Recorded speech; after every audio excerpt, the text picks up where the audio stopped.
ভাবির মুখের ঘোমটা তুলতেই আমি 1000 ভোল্টেজের শক খেলাম। 2 পা পিছিয়ে দাঁড়ালাম আমি, কারণ ভাইয়ার বউ আর কেউ না, আমার গার্লফ্রেন্ড। এটা নিজেকে বিশ্বাস করতে পারতেছি না। কি করে হতে পারে এটা? সাথী এমনটা করতে পারলো আমার সাথে?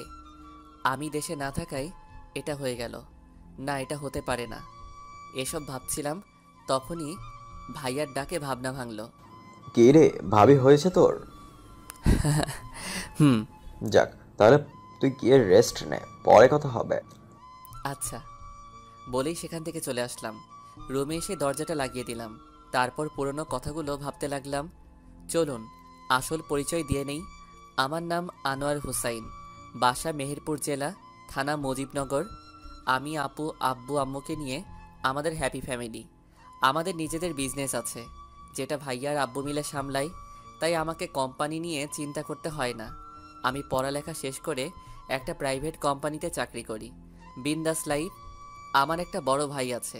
পরিবারে আমরা 4 জন, সরি 5 জন। আজকে ভাইয়ার বউ তো আজকে বাসায় আসলো, যেটা আমার জন্য সব থেকে বড় সারপ্রাইজ। চলুন শুরু থেকে গল্প শুরু করি। আমার ঘরে 2টা ষাঁড় বড় হয়েছে, একটারও বিয়ে করার নাম নাই। আমাকে এই বয়সে রান্না করে খাওয়াতে হয় এগুলো রে। আমি আর পারবো না কাউকে রান্না করে খাওয়াতে। সকালবেলায় আরামে ঘুমাচ্ছিলাম, তখনই আম্মুর এমন কথা কানে আসলো। বুঝতে বাকি রইল না ভাইয়াকে কথা শোনাচ্ছে। এখন উঠলে আমাকেও কথা শুনতে হবে, তাই চুপচাপ শুয়ে রইলাম। কিছুক্ষণ পর হঠাৎ ভাইয়া রুমে আসলো। ওই হোসাইন, ওই থামরা। কি হলো, চেঁচাচ্ছ কেন? তুই বিয়ে করিস না বলে আমাকে এত কথা শোনায় প্রতিদিন। আগে এটা বলো, বড় তুমি না আমি? আমি বড় তো কি হয়েছে, তুই বিয়ে করলে তো বাসায় একটা বউ চলে আসবে, তাই না? যাও গিয়ে তুমি বিয়ে করো। হোসাইন, লক্ষ্মী ভাই আমার, একটা বিয়ে কর প্লিজ। পাবনা দিয়ে বিয়ে করো, কাজে দিবে। দেখ, তুই বিয়ে করলে একটা নতুন বউ চলে আসবে, আর সকাল সকাল আম্মুর বকা শোনা লাগবে না। Please please. Sorry, I can't help it. তোরে বলা আর শয়তানকে বলা একই। নিজে বিয়ে করার নামের নাম নাই, আমাকে আসছে বিয়ে করতে বলার জন্য। বিছানা থেকে উঠে গিয়ে ফ্রেশ হয়ে অফিসের জন্য রেডি হয়ে নিলাম। রেডি হয়ে নিচে চলে আসলাম। এসে দেখি ভাইয়া আর আব্বু নাস্তার টেবিলে গালে হাত দিয়ে বসে আছে। আম্মু সোফায় বসে বসে রাগী মুখ নিয়ে টিভি দেখতেছে। আব্বু হাতের ইশারায় বোঝালো আম্মু রেগে আছে। আমার কলিজার আম্মুটা কই রে? আম্মু একবার আমার দিকে তাকিয়ে আবার টিভি দেখায় মনোযোগ দিল। আম্মু নাস্তা দাও, অফিসে যেতে হবে। অর্ডার করবি না, যা গিয়ে বিয়ে করে নে, নিজের বউকে অর্ডার দে। আমি ওই বয়সে তোদের মতো ষাঁড়দের আর রান্না করে খাওয়াতে পারবো না। বিয়ে করে ফেললে তোমার চাকরি তো চলে যাবে, তখন আবার আমাকে বা ভাইয়া দোষ দিতে পারবে না। মানে আমার আবার কিসের চাকরি? এই যে আমাদের 3 জনকে রান্না করে খাওয়ানোর চাকরিটা, বিয়ে করে বউ নিয়ে আসলে তোমার চাকরি তো চলে যাবে। লাগবে না আমার এমন চাকরি। ওকে, তাহলে ভাইয়াকে বিয়ে করিয়ে নেই, তারপর তোমাকে বৃদ্ধাশ্রমে দিয়ে আসবো। কারণ ভাইয়া বিয়ে করে ফেললে তোমাকে দিয়ে আর কি কাজ বলো? কি বললি তুই? হুম, যদি আব্বু তোমাকে রাখতে চায় তাহলে থাকতে পারো, না হলে তোমার আর কি কাজ আছে বলো? আব্বু তুমি কি বলো? এই বয়সে বউ দিয়ে কি করব? তবে তোদের বিয়ের পর যদি আমার বৌমাদের রান্নার যদি কোনো হেল্পার লাগে, তাহলে তোর মাকে চাকরিটা দিয়ে দিস। ওকে, তখন ভেবে দেখবো। আম্মু তুমি কোনটা বলো? বিয়ে করে নে তারপর বলবি। ওকে, তাহলে আমি এখন যাই বলেই বেরিয়ে আসতে লাগলাম। হোসাইন, রাখো, আমিও আসতেছি। আমাকে ঘূর্ণিঝড়ের হাতে ফেলে চলে যাচ্ছিস তোরা? রাখ, আমিও আসতেছি। জানি এখন বাসায় থাকলে ঝাঁটার পিঠা খেতে হবে, তাই ঝড় আসার আগে চলে আসলাম। সোজা চলে গেলাম অফিসে, গিয়ে কাজ করতে লাগলাম।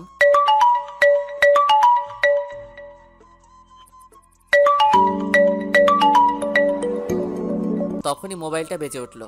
তাকিয়ে দেখি আর কেউ না, আমার গার্লফ্রেন্ড সাথীর ফোন। সাথীর বাবা মা কেউ নেই, একটা ছোট বোন আছে এই দুনিয়ায়।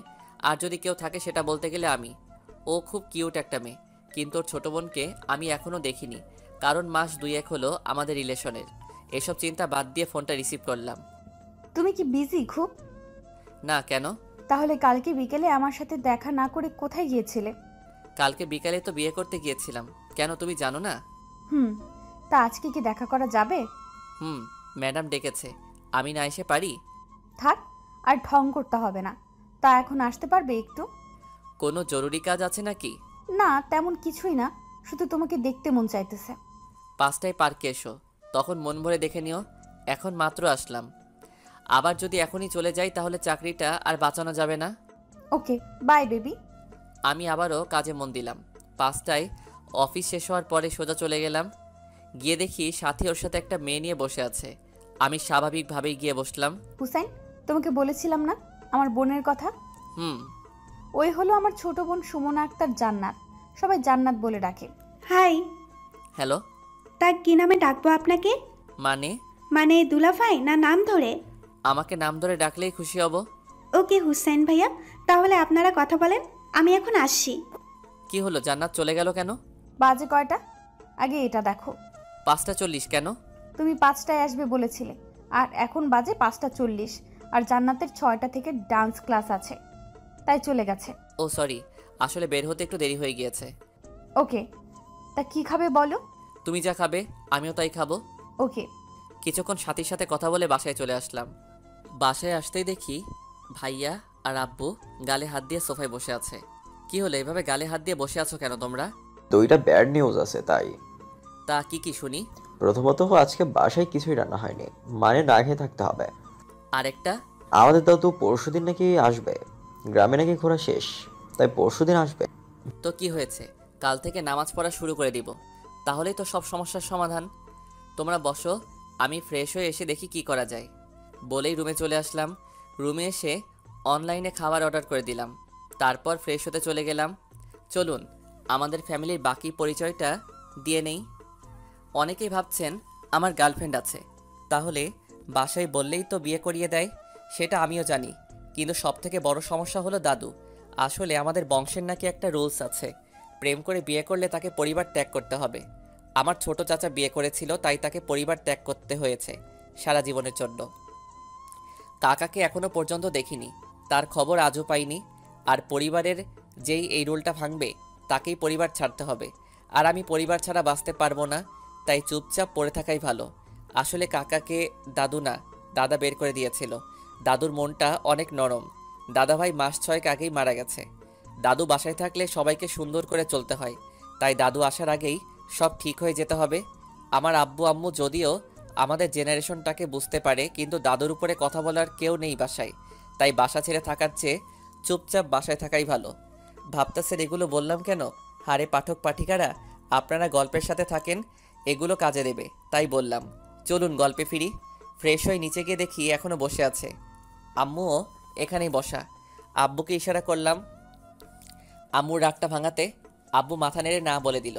কি আর করার, তাই আমি আম্মুর কাছে গিয়ে কোলে শুয়ে গেলাম। কি হলো, আমার কোলে শুলি কেন? বিয়ে করার আগ পর্যন্ত তোমার কোলেই থাকবো, বউ চলে আসলে তখন আর তোমাকে লাগবে না। আমি তো আছি তোদের ফয়দার জন্য। এখন কথা না বলে খাবার দাও, অনেক খিদে লাগছে। আমি আর কাউকে রান্না করে খাওয়াতে পারবো না। ও ভালো কথা, ভাইয়া বিয়ে করবে বলে রাজি হয়ে গেছে। ভাইয়ার দিকে তাকিয়ে চোখ টিপ দিয়ে ইশারায় সায় দিতে বললাম। তোমরা মেয়ে দেখতে থাকো। ওকে, তাহলে তোরা বস, আমি রান্না করতে গেলাম। ভাইয়া আমার দিকে চোখ গরম করে তাকালো। বুঝলাম ভাইয়া রেগে আছে আমার উপর। আম্মু আজকে রান্না করার দরকার নাই, অনলাইনে অর্ডার করে দিয়েছি, এখনই চলে আসবে। ওকে, তা তোর কোনো পছন্দ আছে নাকি? ভাইয়া মাথা নেড়ে না করলো। ওকে, তাহলে আমি মেয়ে দেখতে থাকি। চিপাই পড়ে ভাইয়া হ্যাঁ বলল। তারপর খাওয়া দাওয়া করে রুমে চলে গেলাম। কিছুক্ষণ পর ভাইয়া আসলো রুমে। ওই, তুই আমার নাম নিতে গেলি কেন? এখন যদি সত্যি ধরে বিয়ে করে দেয়? আম্মু মেয়ে দেখতে থাকো আর আমি বিয়ে ভাঙতে থাকবো। কিভাবে? সেটা তোমার না জানলেও চলবে, এখন যাও গিয়ে ঘুমিয়ে পড়ো। ওকে বলেই বেরিয়ে গেল। তারপর ঘুমিয়ে গেলাম আরামে। এভাবে কিছুদিন চলে গেল। আম্মু ভাইয়ার জন্য মেয়ে দেখে আর আমি সেটাতে কাটি করে ভেঙে দেই। এভাবে চলছিল দিনগুলো।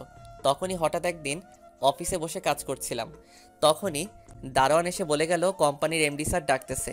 কি আর করার, তাই গেলাম ওনার রুমে। গিয়ে নক করতে ভিতরে আসার অনুমতি দিল। ভিতরে আরও কয়েকজন কলিগ বসে আছে দেখতে পেলাম। স্যার আমায় ডেকেছিলেন? হুসাইন, আসো, এসে বসো। Thanks sir. তো আপনাদের সবাইকে ডাকার কারণটা হলো আপনাদের সবাইকে মাসখানেকের জন্য আমাদের লন্ডনে থাকা অফিসে যেতে হবে। ওইখানে কিছু টেকনিক্যাল সমস্যার কারণে সব স্টাফ চাকরি ছেড়ে চলে গেছে। আর আমার মতে আপনারাই পারবেন ওই অফিসটাকে চালাতে। আমি মাসখানেকের ভিতরে ওইখানের সব সমস্যার সমাধান করে দিতে পারবো, কিন্তু এই 1 মাস আপনারা ওইখানে থেকে আমার অফিসটাকে চালিয়ে নিয়ে যেতে হবে। সো কে কে রাজি আছেন বলবেন একটু? সবাই হাত তুলল, তাই বাধ্য হয়ে আমাকেও তুলতে হয়েছে। ওকে, তাহলে কালকে সবাই নিজেদের পাসপোর্ট এনে জমা দিয়ে দিয়েন। 2 দিন পর ফ্লাইট। তারপর ওই রুম থেকে বেরিয়ে সোজা বাসায় চলে আসলাম। এত তাড়াতাড়ি আসতে দেখে আম্মু জিজ্ঞেস করলো, কি রে, এত তাড়াতাড়ি চলে আসলি যে? এমনি রুমে গিয়ে বসেছিলাম, তখনই সাথীর কল আসলো, তাই রিসিভ করলাম। বলো কি বলবে? তুমি কি টেনশনে আছো? হালকা। তা আজকে দেখা করতে পারবে একটু? না, আজকে একটু বিজি আছি, কালকে বিকালে দেখা করব। ওকে, বাই বেবি। রাতে সবাইকে বিদেশে যাওয়ার কথা বললে সবাই রাজি হয়ে গেল, তাই আমিও কিছুদিন ঘুরে আসার সিদ্ধান্ত নিয়ে নিলাম। পরের দিন অফিসে যাওয়ার পর সব কিছু ঠিকঠাক করে দিল। বিকালে সব কিছু নিয়ে পার্কে গেলাম, গিয়ে দেখি সাথী বসে আছে, তাই আমিও গিয়ে পাশে বসে গেলাম। কি হলো, এত চিন্তিত দেখাচ্ছে কেন? সাথী হাতে পেপারগুলো ধরিয়ে দিলাম। সাথী সেগুলো খুলে দেখতে লাগলো। এগুলো দেখে সাথী হঠাৎ হেসে ওঠে। কি হলো, এভাবে হাসছো কেন? এটাতে মন খারাপের কি আছে? যাও গিয়ে ঘুরে আসো, আর আমাকে মনে রেখো, তাহলেই হবে। তোমাকে মনে না রাখলে কাকে রাখবো বলো? সেটা দেখা যাবে। এখন কি করবে বলো? তুমি বলো কি করব? চলো আজকে একটু ঘোরাফেরা করি, কারণ থেকে 1 মাস তো আর পাবো না তোমাকে। ওকে চলো। সাথীকে নিয়ে ডিনার করে ওর থেকে বিদায় নিয়ে চলে আসলাম। প্রতিদিনের মতো ওই দিনও ভাইয়ার সাথে কিছুক্ষণ কথা বলে ঘুমিয়ে গেলাম। ঘুম থেকে উঠে দেখি রেডি হওয়ার টাইম হয়ে গেছে, তাই ফ্রেশ হয়ে নিচে চলে আসলাম। সবার থেকে বিদায় নিয়ে চলে আসলাম এয়ারপোর্টে। এসে দেখি সাথী দাঁড়িয়ে আছে। কি হলো, তুমি এখানে কেন? তোমাকে দেখার জন্য আসলাম। সাথীর চোখের কোণে পানি টলমল করতেছে, ভালোভাবে কথা বলতে পারতেছে না। আরে বোকা, আমি চলে আসবো তো বললাম, কাদার কি আছে? কই, কাঁদি না তো। আচ্ছা এখন আসি, চেকিংয়ের টাইম হয়ে গেছে। ভালো থেকো আর নিজের খেয়াল রেখো। ওকে। তারপর চলে গেলাম এয়ারপোর্টের ভিতরে। রওনা দিলাম এক অচেনা জায়গায়। এখানে এসে আবার সেই কাজে বিজি হয়ে গেলাম। সারাদিন শেষে বাসায় আর সাথীর সাথে কথা বলিনি। এভাবে কেটে গেল 25 দিন।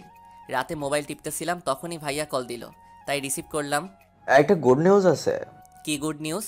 একটা মেয়েকে আজ পছন্দ হয়ে গিয়েছে। তাই নাকি? কে মেয়েটা? তুই আয়, তারপর বলবো। ওকে। তারপর ভাইয়াকে নিয়ে মজা করতে লাগলাম। হঠাৎ ভাইয়া আম্মুর সাথে কথা বলতে বলল। কি আর করার, তাই দিতে বললাম। আম্মু বলো কি বলবে? তুই আসবি কবে? 15 তারিখে। কেন?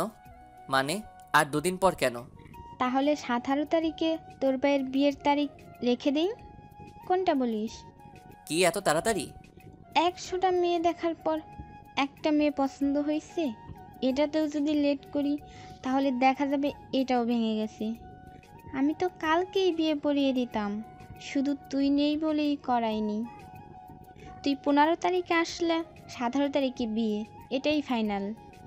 ওইদিকে আমি 2 দিন পার হওয়ার অপেক্ষা করতেছিলাম, আর এদিকে বাড়িতে ঝড়ের বেগে বিয়ের প্রস্তুতি নিচ্ছে। যাক, আজকে লাস্ট অফিস, কালকেই ফিরে যাব দেশে। ভাবতে কেমন লাগতেছিল। এসব ভাবছিলাম আর কফি নিয়ে অফিসের জানালা দিয়ে বাহিরে তাকিয়ে বৃষ্টির মজা নিচ্ছিলাম। বাহিরে প্রচুর বৃষ্টি, বাংলাদেশের কাল বৈশাখী ঝড়ের মতো। এমন সময় অফিসের ইনচার্জ সবাইকে মিটিং রুমে ডাকলো। মিটিংয়ে জানতে পারলাম আকাশের পরিস্থিতি খারাপ, তাই 17 তারিখ সকাল পর্যন্ত সব ফ্লাইট নাকি বন্ধ করে দেওয়া হয়েছে। 17 তারিখের বিকেল 5টার ফ্লাইটে দেশে ফিরতে হবে আমাদের সবাইকে। কথাটা শুনে মাথাটা চক্কর কেটে উঠল। বড় ভাইয়ার বিয়েতে থাকতে পারবো না, মনটা খারাপ হয়ে গেল। এখন ভাইয়াকে কি বলে বুঝ দিব? এসব ভাবতে ভাবতে বাসায় চলে আসলাম। ফ্রেশ হয়ে টিভি দেখতেছিলাম, তখনই আম্মু কল দিল।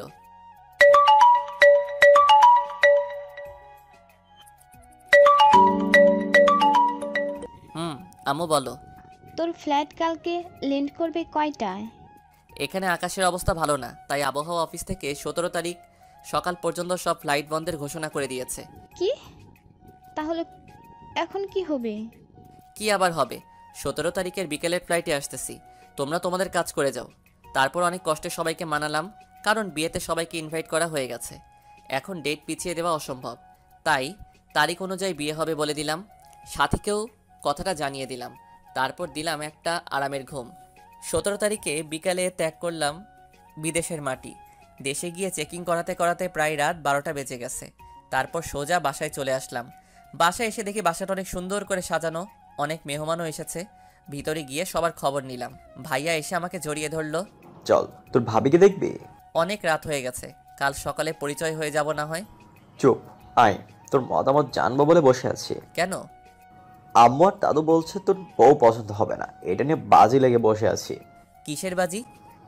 তোর পছন্দ হলে আম্মু আর দাদু আমাকে 5,000 টাকা দিবে, আর না হলে আমি দেব। ওকে চলো তাহলে, ভোট হয়ে যাক। বলেই ভাইয়াকে নিয়ে ভাবির রুমে চলে আসলাম। এসে দেখি ভাইয়ার খাটের উপর একটা মেয়ে লম্বা ঘোমটা দিয়ে বসে আছে। তাই প্রথমে সালাম দিলাম, আসসালামু আলাইকুম ভাবি। ওয়ালাইকুম আসসালাম। মা ঘুমটাটা একটু তোলো তো, তোমার ছোট দেবরের সাথে পরিচয় হয়ে নাও তুমি। ভাবি তাও ঘুমটা উঠাচ্ছে না। কিছুটা অবাক হলাম ভাবির এভাবে বসে থাকার কারণে। অবশেষে দাদি গিয়ে আস্তে করে ভাবির মুখের কাপড়টা তুলে দিল। ভাবির মুখের ঘুমটা তুলতে আমি 1000 ভোল্টেজের শক খেলাম। 2 পা পিছিয়ে দাঁড়ালাম আমি, কারণ ভাইয়ার বউ আর কেউ না, আমার গার্লফ্রেন্ড। এটা নিজেকে বিশ্বাস করতে পারতেছি না। কি করে হতে পারে এটা? সাথী এমনটা করতে পারলো আমার সাথে? আমি দেশে না থাকা এটা হয়ে গেল? না, এটা হতে পারে না। এসব ভাবছিলাম, তখনই ভাইয়ার ডাকে ঘর থেকে বেরিয়ে আসলাম। কি রে, ভাবি পছন্দ হয়েছে তোর? হুম। যাক, তাহলে গিয়ে রেস্ট নে, পরে কথা হবে। আচ্ছা। রুমে এসে দরজাটা লাগিয়ে দিলাম। তারপর পুরোনো কথাগুলো ভাবতে লাগলাম। তখনই কেউ রুমের দরজায় নক করলো। পিছনে ফিরে দেখি ভাইয়া। কি হলো, তুমি এত রাতে? আর বলিস না, ওদের নাকি এখনো বউ দেখা শেষ হচ্ছে না। আমারও ঘুম আসছে না। তুই এতদিন পর আসছিস, তাই ভাবলাম একটু ছাদে গিয়ে গল্প করি। আয় চল, বলে ভাইয়া নিয়ে ছাদে গেলাম। ছাদে দাঁড়িয়ে দাঁড়িয়ে আমি সাথীর কথা ভাবছিলাম, তখনই ভাইয়া বলে উঠলো, আচ্ছা, এবার তো তোর বিয়ের পালা, তা বিয়েটা কবে করবি? করব, মনের মতো মেয়ে পেয়ে গেলে। তাই নাকি? তা তুমি এই মেয়েকে পেলি কোথায়? তোকে একটা কথা বলবো, সেটা আবার যেন তুই দাদুকে শুনিস না। বলবো না, বল। ভাইয়া যেটা বললো সেটা শোনার জন্য আমি মোটেও প্রস্তুত ছিলাম না। শোন, সাথীকে, ও তোর ভাবির নাম সাথী। এবার শোন, সাথীকে 3 মাস ধরে একজন আরেকজনকে ভালোবাসি। কি? এটা শুনে আরেকটা শখ খেলাম। হুম আমার বিয়ের জ হুম আমার বিয়ের জন্য মেয়ে দেখছিল যখন, তখন আমি একটা ঘটককে কিছু টাকা দিয়ে সাথীকে বিয়ের প্রস্তাব পাঠাই। তারপর আর কি, যা হবার তার তো হয়েই গেল। এখন আমার ভালোবাসার মানুষটাই আমার বউ। এবার বলো কেমন খেললাম খেলাটা? সুপার। কিন্তু তুই যে আগে থেকে প্রেম করতি, আমাকে একবারও বললি না। পাগল, এই কথা যদি ভুলেও লিক হতো তাহলে দাদু আমাকে বাড়ি ছাড়া করতো। ও, তাহলে শেষমেশ বিয়েটা করেই ফেললি? এমন চান্স মিস করে কেউ? কংগ্রেস। কিরে, তোরা দুইজন কি করছিস এত রাতে এখানে? এই তো হোসাইনের সাথে গল্প করছি। বৌমা রুমে একা একা, যা নিচে যা। আর হুসাইন, তোকে খাওয়ার জন্য তোর আম্মু ডাকতেছে। ভাইয়া যাও, নিচে যাও। আচ্ছা। তুই খেতে যাবি না? তুমি যাও, আমি একটু পরে আসতেছি। বাতাসটা ভালোই লাগতেছে। ওকে। এতক্ষণ চোখের পানিগুলো আটকে রেখেছিলাম, কিন্তু এখন আর পারিনি। পুরনো সব কথা মনে পড়তে লাগলো, আর চোখের পানি পড়তে লাগলো। তখনই ভাইয়ার বলার কথাটা মনে পড়ে গেল। ওদের মাঝে 3 মাস ধরে রিলেশন। কি করে হতে পারে? তাহলে আমার সাথেও 3 মাস ধরে রিলেশন কি করে হতে পারে এটা? না, কিছুতেই ভাবতে পারতেছি না। সব কথার ক্লিয়ার হবে জান্নাতকে পেলে। তাই ফেসবুকে ঢুকে জান্নাতকে খুঁজে বের করলাম। জান্নাত শুধু ফেসবুকেই অ্যাড আছে, এমনিতে নাম্বার নেই আমার কাছে। তারপর একটি পে কল দিলাম। রিং হওয়ার কিছুক্ষণ পরে জান্নাত ফোন ধরলো। কি খবর জান্নাত, কেমন আছো? এই তো ভালো ভাইয়া, আপনি কেমন আছেন? এই তো ভালো। তা তোমার আপু কই? আপুর তো বিয়ে হয়ে গেছে, আপনি জানেন না? জানি। তা তুমি কোথায় এখন? দুলাভাইদের বাড়িতে। আমার সাথে একটু দেখা করতে পারবে? কখন? কালকে ভোর সকাল 5টায়। এত সকালে কিভাবে বের হবো বাসা থেকে? তোমাকে বাসা থেকে বের হতে হবে না, সকালে আমাকে মেসেজ দিও, তারপর বলবো তোমাকে কোথায় আসতে হবে। বলেই ফোনটা কেটে দিলাম। টেনশনে কান্নাও আসতেছে না। আগে সব কিছু ক্লিয়ার হতে হবে, তার আগে কিছুই বলা যাবে না। তারপর নিচে গিয়ে ফ্রেশ হয়ে খাওয়া দাওয়া করে শুয়ে শুয়ে ভাবতে লাগলাম, সাথী কেন করলো এরকম। এসব ভাবতে ভাবতে কখন যে ঘুমিয়ে গেলাম তা মনে নেই। ঘুম ভাঙলো ফোনের আওয়াজে। তাকিয়ে দেখি জান্নাতের কল, তাই উঠে তাড়াতাড়ি কলটা রিসিভ করলাম। ভাইয়া, ঘুমাইতেছেন নাকি? না, বলো কি বলবে? আপনি না বললেন কি বলবেন? ও, তা তুমি একটু কষ্ট করে তোমার দুলাভাইয়ের বাসার ছাদে আসো। কেন? কথা আছে, আসো তাড়াতাড়ি। বলেই ফোনটা কেটে দিলাম। কিছুক্ষণ পর হঠাৎ রুম থেকে কারোর পায়ের শব্দ পেলাম। বুঝতে পারলাম জান্নাত ছাদে যাচ্ছে। তাই দেরি না করে আমিও মুখটা ধুয়ে ওর যাওয়ার কিছুক্ষণ পর আমিও ছাদে উঠলাম। জান্নাত নিচের দিকে তাকিয়ে আছে ছাদের রেলিং ধরে। হয়তো কেউ নিচ থেকে উপরে উঠে কিনা তা দেখতেছে, তাই আমি গিয়ে আস্তে করে ওর কাঁধে হাত রাখতেই ও কেঁপে ওঠে পিছনের দিক ফিরে। আরে ভাইয়া, আপনি আসলেন কখন? এই তো এখনই। ও, তা কিসের জন্য ডেকেছিলেন? তোমাকে কিছু কথা জিজ্ঞেস করার জন্য। বলুন। আচ্ছা, তোমার আপু তোমাকে আমার সম্পর্কে কি বলেছে? আপনি নাকি আপুর সাথে রিলেশন রাখতে চান না বলে ব্রেকআপ করিয়েছিলেন, তারপর নাকি আপনি দেশের বাইরে চলে গেছেন, তারপর আপু ঠিক করলো বিয়ে করবে, তারপর আর কি সব নিমিষেই হয়ে গেল। ও আচ্ছা, আপনি আমার আপুকে এভাবে ধোকা দিলেন কেন? কে কাকে ধোকা দিয়েছে সেটাই তো বুঝতে পারতেছি না। মানে? সেটা তুমি বুঝবে না। তা তোমার দুলাভাইরা কয় ভাই? শুনেছি 2 ভাই। ও, তা তোমার দুলাভাই কি ছোট না বড়? পরিবারের নাকি বড় ছেলে। ও, তা তোমার দুলাভাইয়ের ছোট ভাইকে কখনো দেখেছো? না, শুনেছি গত রাতে নাকি ফিরছে, কিন্তু সারাদিন অনেক ক্লান্ত থাকায় ঘুমিয়ে গিয়েছিলাম, তাই আর দেখা হয়নি। ও, তাহলে সকালে নাস্তার টেবিলে তো নিশ্চয়ই দেখা হবে, তাই না? কি জানি। ও হ্যাঁ, আরেকটা কথা, সকালে নাস্তার পরে আবার এখানেই আসবে, আর নাস্তার টেবিলে যা দেখবে তা চুপচাপ শুধু হজম করবে। কি বলেছি বুঝেছো? মানে? মানে নাস্তার টেবিলে কি হয় তা শুধু দেখবে, আর নাস্তা করার পর এখানে আসবে, বুঝেছো? এখন যাও। আচ্ছা। আমি নিজেই বুঝতেছি না কি হচ্ছে আমার সাথে, মাথাটা ঘুরতেছে আমার। রুমে গিয়ে ফ্রেশ হয়ে নিলাম, তারপর বসে বসে আবার ভাবতে লাগলাম কি হচ্ছে আমার সাথে, বা কেনই হচ্ছে আমার সাথে। সাথী কি আমার উপর প্রতিশোধ নিতে চাইতেছে নাকি অন্য কিছু? সাথী কি জানতো না যে আমার ভাইয়া ওর স্বামী? না, এটা হতে পারে না, কারণ আমি আমাদের বাসার সবার ছবি ওকে দেখিয়েছি। তাহলে ও এমনটা করলো কেন? সাথী ভাইয়ার সাথেও 3 মাস ধরে রিলেশন চালাচ্ছে, আবার আমার সাথেও, এটা হয় কি করে? এসব চিন্তা করতে করতে কখন সে নাস্তার সময় হয়ে গেল তা নিজেও জানি না। হঠাৎ আম্মুর ডাকে ঘোর কাটলো আমার। তাকে দেখে আম্মু দরজার সামনে দাঁড়িয়ে। কিরে, তুই এভাবে মন মরা হয়ে বসে বসে কি ভাবছিস? আম্মুকে কিছু একটা না বললে আম্মু সব বুঝে ফেলবে, তাই বলে দিলাম, এই যে ভাইয়া বিয়ে করে ফেলেছে, এটা নিয়ে মন খারাপ। কেন, বিয়ে করায় মন খারাপের কি আছে? এই যে ভাইয়া বিয়ে করায় এখন সকাল সকাল তোমার ওয়াজটা শুনতে পাই না, এটা ভেবেই মনটা খারাপ হয়ে আছে। দূর পাগল, আয় খেয়ে যা, সবাই তোর জন্য অপেক্ষা করছে। তুমি যাও, আমি আসতেছি। ওকে। আমি মুখটা ধুয়ে নিজেকে স্বাভাবিক করে নিচে চলে গেলাম। নিচে এসে দেখি সবাই নাস্তার টেবিলে বসে গল্প করতেছে, আর সাথে কিচেনে আম্মুর সাথে, আর জান্নাত মাথা নিচের দিক দিয়ে মোবাইল টিপতেছে। ভাইয়া দেখতেই আমাকে ডাক দিল। আরে হোসাইন, আয় আয়, তোর জন্য অপেক্ষা করছিলাম। আমি মাথা নেড়ে বললাম, আর সাথীর চেহারা রিয়াকশনটা দেখতে লাগলাম। সাথী স্বাভাবিকভাবেই ওর কাজ করে যাচ্ছে, আর এদিকে জান্নাত আমাকে দেখতেই চোখগুলো টিউবলাইট হয়ে গেল। আমি গিয়ে জান্নাতের পাশে বসে গেলাম। জান্নাত চোখ বড় বড় করে আমার দিকে তাকিয়ে আছে। টেবিলে বসতে সবাই নাস্তা করতে শুরু করলো, কিন্তু জান্নাত আমার দিকে এখনও চোখ বড় বড় করে তাকিয়ে। কি হলো জান্নাত, খাচ্ছ না কেন? একদম আস্তে করে বললাম, যেন জান্নাত ছাড়া কেউ শুনতে না পায়। আরে জান্নাত, তোমাদের তো পরিচয় করানো হয়নি। জান্নাত ও আমার ছোট ভাই হোসাইন, আর হোসাইন ও হলো জান্নাত, তোর ভাবির একমাত্র ছোট বোন। হাই। হ্যালো। খাওয়া দাওয়া শেষ করে আমি ছাদে দাঁড়িয়েছিলাম, তখনই পিছন থেকে কেউ কাশলো। তাকিয়ে আমি অবাক হয়ে গেলাম। পেছনে ফিরতেই দেখি সাথী, তাই স্বাভাবিক হয়ে বললাম, আরে ভাবি, আপনি এখানে? একটু ছাদে আসলাম তোমার ভাইয়ার সাথে। তাকে দেখি ভাইয়াও আসছে। ও, তাহলে তোমরা থাকো, আমি আসি। কিরে, কোথায় যাচ্ছিস? নিচে যাচ্ছি। আসলি কখন যে আবার চলে যাচ্ছিস? হারছিলাম, কিন্তু তোমাদের রোমান্সের সময় বাধা দিয়ে লাভ নেই। ধর বোকা, আয়। থাক, আর পাম দিতে হবে না। এনজয় বস। ভাইয়াকে কিছুই বুঝতে দিলাম না, কারণ এসবে ভাইয়াকে জড়িয়ে লাভ নেই। যা হবে তা আমি নিজেই দেখে নিব। এসব ভাবতে ভাবতে রুমে চলে আসলাম। এসে রুমে ঢুকে দাঁড়িয়ে ভাবতে লাগলাম সব কিছু। হঠাৎ কারো পায়েলের আওয়াজ পেলাম। তাকে দেখে জান্নাত ছাদের দিকে যাচ্ছে, তাই ডাক দিলাম, জান্নাত কোথায় যাও? আপনি না বললেন সাথে যেতে, তাই সাথে যাচ্ছি। ছাদে যাওয়ার দরকার নেই, এদিকে আসো। এটা কি আপনার রুম? রুমটা নজর বুলিয়ে দেখতে লাগলো। আচ্ছা, কি হচ্ছে এসব? আমি তো কিছুই বুঝতেছি না।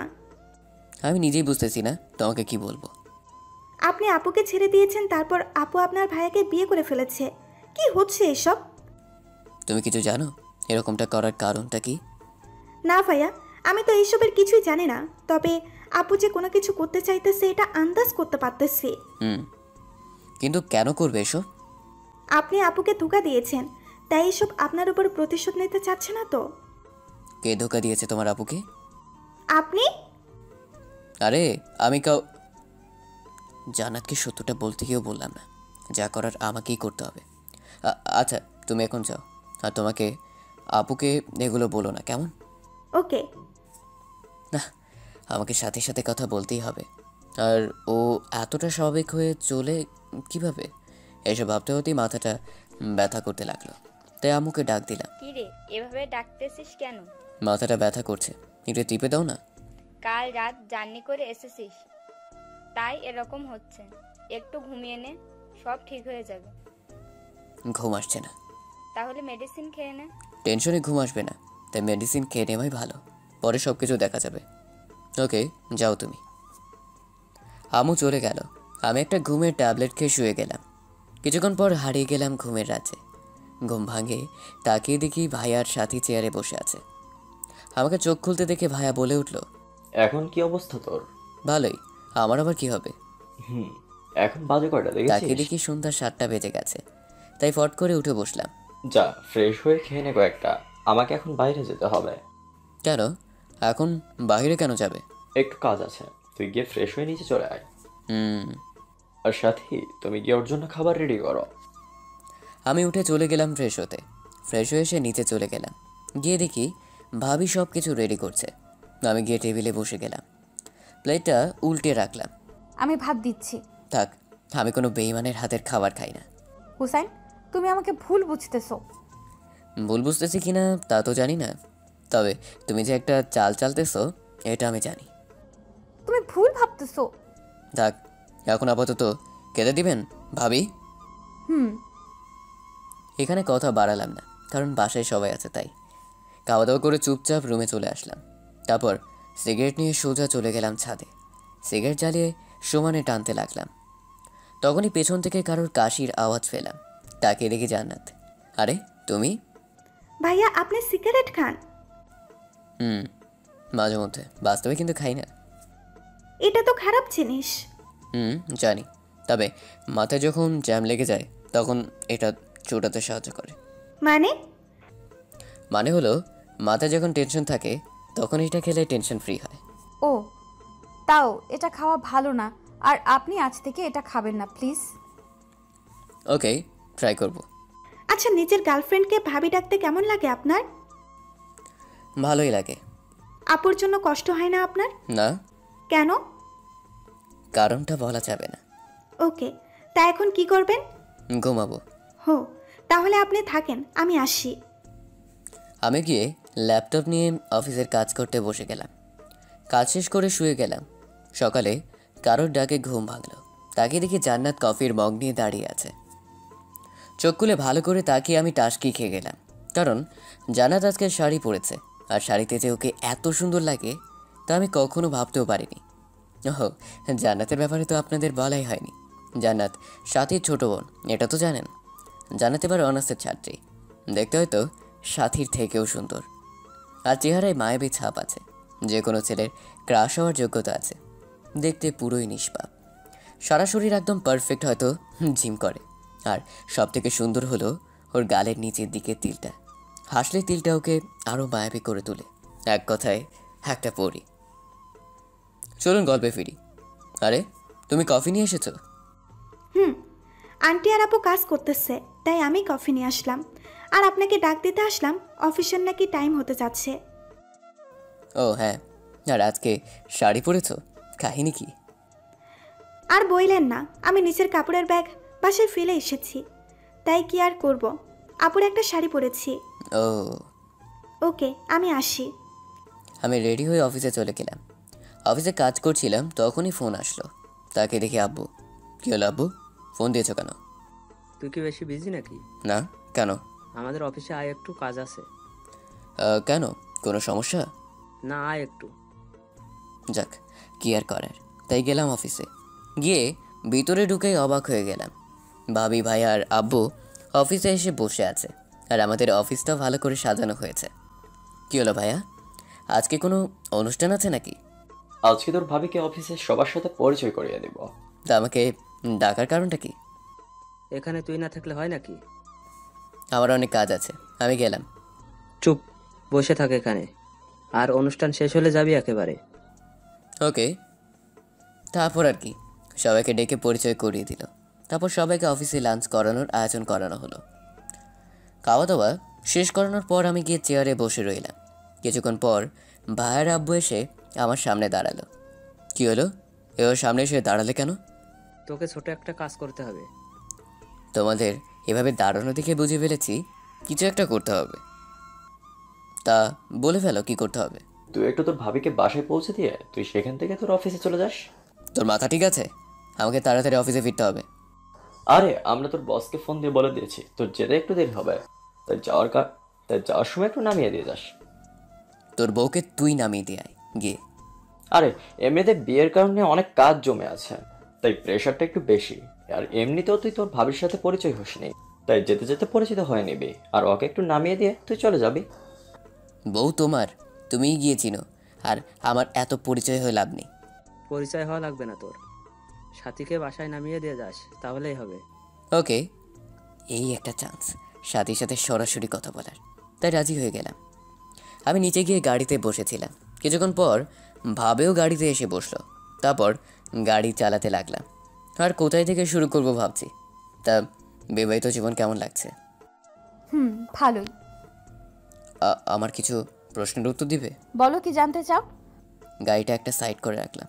আচ্ছা, তুমি এই বিয়েটা কেন করলে, তাও আবার আমার ভাইয়াকে? হুসেন, আমি জানতাম না যে ও তোমার ভাই। কেন? আমি তোমাকে আমার ফ্যামিলি ফটো দেখাইনি? আর তুমি তো আমার ভাইকে আগেও দেখেছো। আমরা যে ব্যাচেলার পার্টিটা দিয়েছিলাম, তখন সবার সাথেই তো ভাইয়ের পরিচয় করিয়ে দিয়েছিলাম। আর ওখানে তো তুমিও ছিলে, তাই না?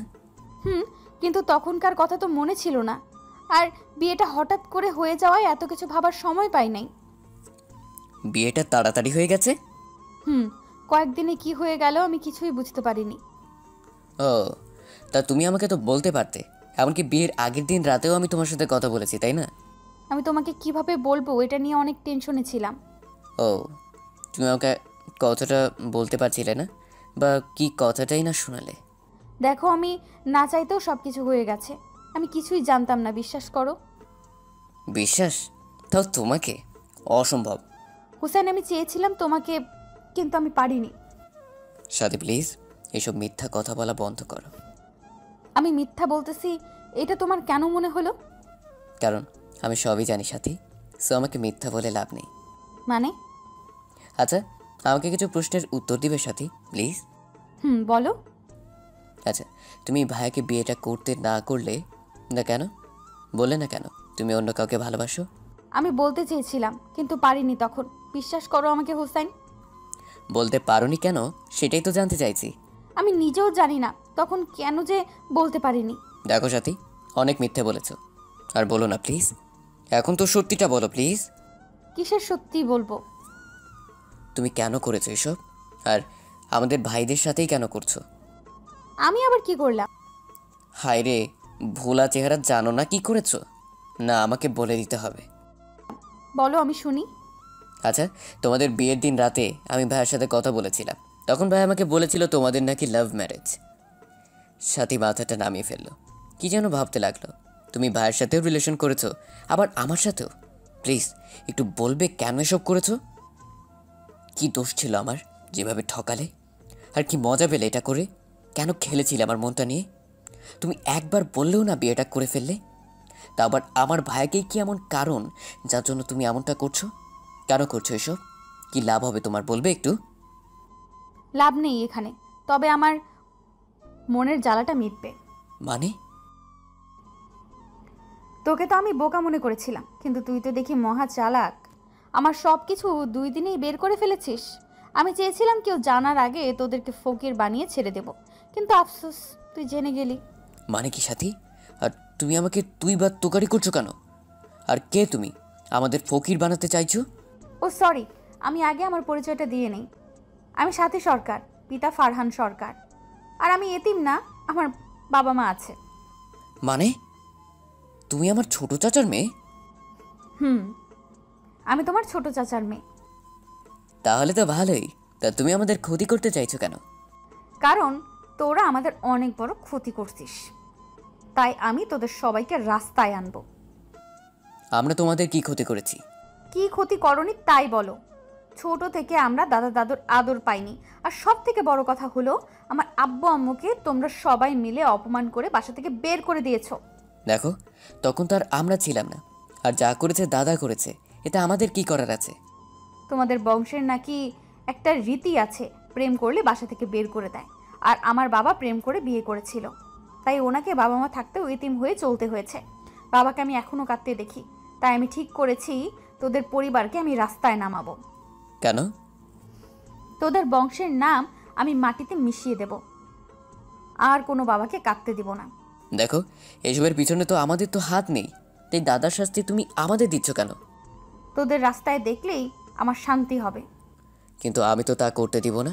তুই শুধু চুপচাপ দেখবি, কিন্তু কিছুই বলতে পারবি না। আমি সেই ব্যবস্থাও করব। আমি যদি আজকে বাসার সবাইকে তোমার আসল চেহারাটা ধরিয়ে দিই? পারবি না, কারণ তুই জানিস যে এটা করলে সবাই আমাকে বাসা থেকে বের করে দিবে। আর তোর ভাই আমাকে যেই পরিমাণ ভালোবাসে, সেও চলে আসবে আমার সাথে সব কিছু ভুলে। তাও ঠিক। তা ভাইয়াকে বল দিলে? তাও সে আমাকে ভালোবাসবে, কারণ আমি ওর চোখে ভালোবাসার সাগর দেখি। বাহ, মাস্টার প্ল্যানিং করেই আসছো তুমি। ভাইয়াকে এমনভাবে ফাঁসিয়েছো যে ছাড়ানো সম্ভবই না। তা তুমি যা করছো সেটা কি ঠিক? তোমার দাদা যেটা করেছিল সেটা কি ঠিক? দেখো, ওইটা গিয়ে তুমি ওনাকে জিজ্ঞেস করো। ওই কথাটা নিয়ে তুমি আমাদের হয়রানি করবে কেন? তোমরা তো তারই বংশধর, তাই। না, তোমাকে বুঝাতে পারবো না। বুঝাতে এসো না প্লিজ। ওকে, আমি হুসাইন তো আছি, চিন্তা করো না, আমি দেখছি কি করা যায়। ওকে। তবে সব কিছু করতে এখন অনেক কঠিন হয়ে যাবে, কারণ আমি যে জেনে গেছি তাই। আর তুমি এটা করলে কেন? কোনটা? এই যে আমার সাথেও রিলেশন করলে, আবার ভাইয়ের সাথেও রিলেশন করলে, এটা কারণটা জানতে পারি? আসলে আমি দেখতে চেয়েছিলাম কে বেশি ইমোশনাল প্রেম নিয়ে, কে আমার জন্য নিজেকে কোরবানি দিতে পারে, আর সেটাতে তোমার ভাইয়া সিলেক্ট হয়েছে। ও, তা এত ভালোবাসা পেয়েও সেটার অবমাননা করবে? না, তোমাদের সবার সাথে আমার স্বামীকে টানছো কেন? আরে ও হলো আমার ভালোবাসা, আর তোমাদের সবাইকে রাস্তায় নামানোর প্রধান হাতিয়ার। ও, তাহলে তো অনেক বড় প্ল্যান করে এসেছো তুমি। আফসোস, এখন আর সেটা সফল হবে না, কারণ আমি যে দেওয়াল হয়ে গেলাম। আমি দেওয়াল ভাঙতেও জানি। ওকে, সেটা সময় বলে দিবে। ভাবতেও পারিনি তুই এত কিছু বুঝে ফেলবি। আমিও বুঝিনি তোমরা দুই বোন এতটা খারাপ হতে পারো। মানে তোমরা দুই বোন মিলে এমনটা করতে আসবে সেটা আমি ভাবতেও পারিনি। দেখ, জান্নাত অনেক ভালো মেয়ে, ওই সবের কিছুই জানে না। মানে এই প্ল্যান আমি একাই জানি। জান্নাত তো এটাও জানে না যে তোরা আমাদের আত্মীয়। জান্নাত এসবের কিছুই জানে না। ও, তার মানে তুমি গল্পে একাই সৈনিক, আর আমার ভাইয়া তোমার প্রধান হাতিয়ার। ওকে, তাহলে এই যুদ্ধটায় আমি কাউকে শরিক করব না। এই যুদ্ধে আমি একাই সৈনিক। বাহ, গুড। তবে একটা কথা, আমার পরিবারের কারোর উপর যেন কোনো শারীরিক ক্ষতি না হয়। তুই কি পাগল? আমি কি এখানে মানুষ মারতে এসেছি নাকি? তাও ঠিক, কিন্তু যদি হয় তখন আমার ভিতরের ভিলেনটাকে দেখতে পাবে বলে দিলাম। আরে ধুর, আমি মারবো না তো, শুধু রাস্তায় নামাবো, কারণ ওদের সব অহংকার আমি মাটিতে মিশিয়ে দিব। ওকে, তোমার প্ল্যানগুলো ভালোভাবে হলেই ভালো হয়। আসার সময় একটাও কথা বললাম না। বাসায় এসে ভাবিকে নামিয়ে দিয়ে আমি সোজা চলে গেলাম অফিসে। সারাদিন কাজ শেষ করে বাসায় এসে ঢুকতেই দেখি সাথী বসে বসে দাদুর সাথে গল্প করছে। মনে মনে ভাবলাম, কি অভিনয় না এটা করতে পারে এই মেয়েটা। এইসব ভাবতে ভাবতেই রুমে চলে গেলাম। রুমে এসে বসে বসে ভাবতে লাগলাম, বাসার কাউকে এটা নিয়ে জানানো যাবে না, তাহলে ভাইয়ের উপরে প্রেশারটা যাবে। এমন আছে দাদু বাসা থেকে বেরও করে দিতে পারে, তাই এটাতে কাউকে কিছু না বলে যা করার আমাকেই করতে হবে। কি করা যায় এটা নিয়ে আমাকে চিন্তা করতে লাগলাম। এটা নিয়ে চিন্তা করছিলাম তখনই জান্নাত হুট করে রুমে চলে আসলো। ভাইয়া, আপনার কফি। থ্যাঙ্কস বলে ওর হাত থেকে মগটা নিয়ে নিলাম। জান্নাতকে দেখে মনে হলো ও আমার অনেক কাজে আসবে। আপাতত কিছু ইনফরমেশন বের করতে হবে। জান্নাত, তোমার কি কোনো কাজ আছে নাকি এখন? না, কেন? তাহলে বসো, একটু গল্প করা যাক। বলেন, কি বলবেন? আমি যে ওই সময় কফি খাই এটা তোমাকে কে বললো? আপু দিয়ে যেতে বললো, তাই দিতে আসলাম। ও, তা তোমাকে তো আজকে পরীদের মতো লাগছে, তা কি তুমি জানো? কি যে বলেন ভাইয়া? হুম, শাড়িতে তোমাকে একদম পরীদের মতো লাগছে। কেন জানি এখন তোমাকে দেখতেই মন চাইছে। থাকেন, আমি গেলাম। জান্নাতের মুখ লজ্জায় লাল হয়ে গেল। বলেই চলে যাচ্ছিল, তখনই আমি আবার ডাক দিলাম, জান্নাত একটু শোনো। বলেন। রাতে একটু ছাদে আসতে পারবে? তোমার সাথে কিছু জরুরি কথা আছে। ওকে। একটু মায়াবী সুরে বললাম। যাক, কাজে দিয়েছে। এখন জান্নাতের থেকে কথা বের করতে হবে, এইসব ভাবছিলাম, তখন আম্মু এসে খাবারের জন্য ডেকে গেল। খাওয়া দাওয়া করে রুমে এসে একটা সিগারেট টেনে তারপর ছাদে গেলাম। ছাদে কেউ নেই দেখে জান্নাতকে নক করলাম ছাদে আসতে। তারপর দাঁড়িয়ে দাঁড়িয়ে আবার ভেবে নিলাম কি করব। কিছুক্ষণ পর কেউ পিছনে হাত রাখলো, তাকে দেখি জান্নাত। ভাইয়া কি কিছু ভাবতেছেন? না। ও, তা বলেন, কি বলতে ডেকেছিলেন? আসলে তুমি তো আমাদের পরিবারের সবাইকে চিনো, তাই না? কেন? কিন্তু জান্নাত, তুমি তো তোমাদের পরিবারের কথা আমাকে বললেই না। মানে? মানে তোমাদের পরিবারে কে কে আছে, কে কি করে, মানে তোমাদের ফ্যামিলি ডিটেলস। ও সরি, আসলে আমরা ইউকেতে থাকি, ওইখানের নাগরিক আমরা। আমাদের পরিবারে আমরা 4 জন। আমি, আব্বু আম্মু আর আপনার ভাবি। আমরা বাংলাদেশে এবার ঘুরতে এসেছিলাম, তখনই আপু ঠিক করে ফেলে সে বাংলাদেশে বিয়ে করবে, আর তারপর বিয়েও করে ফেলে। তোমার আব্বু আম্মু বিয়েতে আসেনি কেন? আসলে ইদানিং ব্যবসায় অনেক সমস্যা হচ্ছে, তাই আপু এখন বাসার কাউকেই জানায়নি যে সে বিয়ে করতেছে। ব্যবসার সব সমস্যা মিটে গেল আপু আম্মুকে জানিয়ে দেবে, আর আপাতত আমাকেও বলতে না করেছে। ও, তা তোমার আব্বুর নাম কি? ফাহাদ সরকার। কেন? না, এমনি। আসলে আমি তো কখনো জানতাম না তোমাদের ব্যাপারে, তাই আজকে একটু জেনে নিলাম আর কি। ও আচ্ছা, তোমাদের কোম্পানির নাম কি? Group of company. ও ভালো। তা তুমি কি ইউকেতেই ফিরে যাবে নাকি? না, আপাতত দেশেই আছি। আব্বু আম্মু আসলে ওনাদের সাথে দেশে ফিরবো। ও, তাহলে তো ভালোই। আচ্ছা, তা আপনি এখন কি করবেন? কি করব মানে? সাথী জান্নাতকে সব বলে দেয়নি তো? মানে এখন কি সিঙ্গেল থাকবেন নাকি মিঙ্গেল হবেন, কোনটা? ও, হাফ ছেড়ে বাঁচলাম। কি করবেন এখন? তোমার মতো একটা মেয়ে পেলে আবার মিঙ্গেল হয়ে যাব। ওকে, খোদা যেন আপনার আশাটা পূরণ করে। তারপর আরও কিছুক্ষণ জান্নাতের সাথে কথা বলে নিচে চলে আসলাম। রুমে এসে ফ্রেশ হয়ে শুয়ে শুয়ে কী করা যায় এটা ভাবতে লাগলাম। অনেক ভেবেচিন্তে একটা উপায় মাথায় আসলো। তারপর মনে মনে হাসতে লাগলাম। সাথী, তুমি যা করতে চাইছো আমি তোমাকে তার 4 গুণ ফিরিয়ে দেব। এইসব ভাবতে ভাবতেই ঘুমিয়ে গেলাম, কারণ কাল সকাল থেকে অনেক কাজ আছে। সকালে আম্মুর ডাকে ঘুম ভাঙলো, তাকে দেখি সকাল 6টা বাজে। কি হলো, এত সকালে ডাকলে কেন? তোর ফোন বাজতেছে। ও দাও বলেই ফোনটা ধরলাম। অফিসের বস ফোন দিয়েছিল, জরুরি অফিসে যেতে হবে।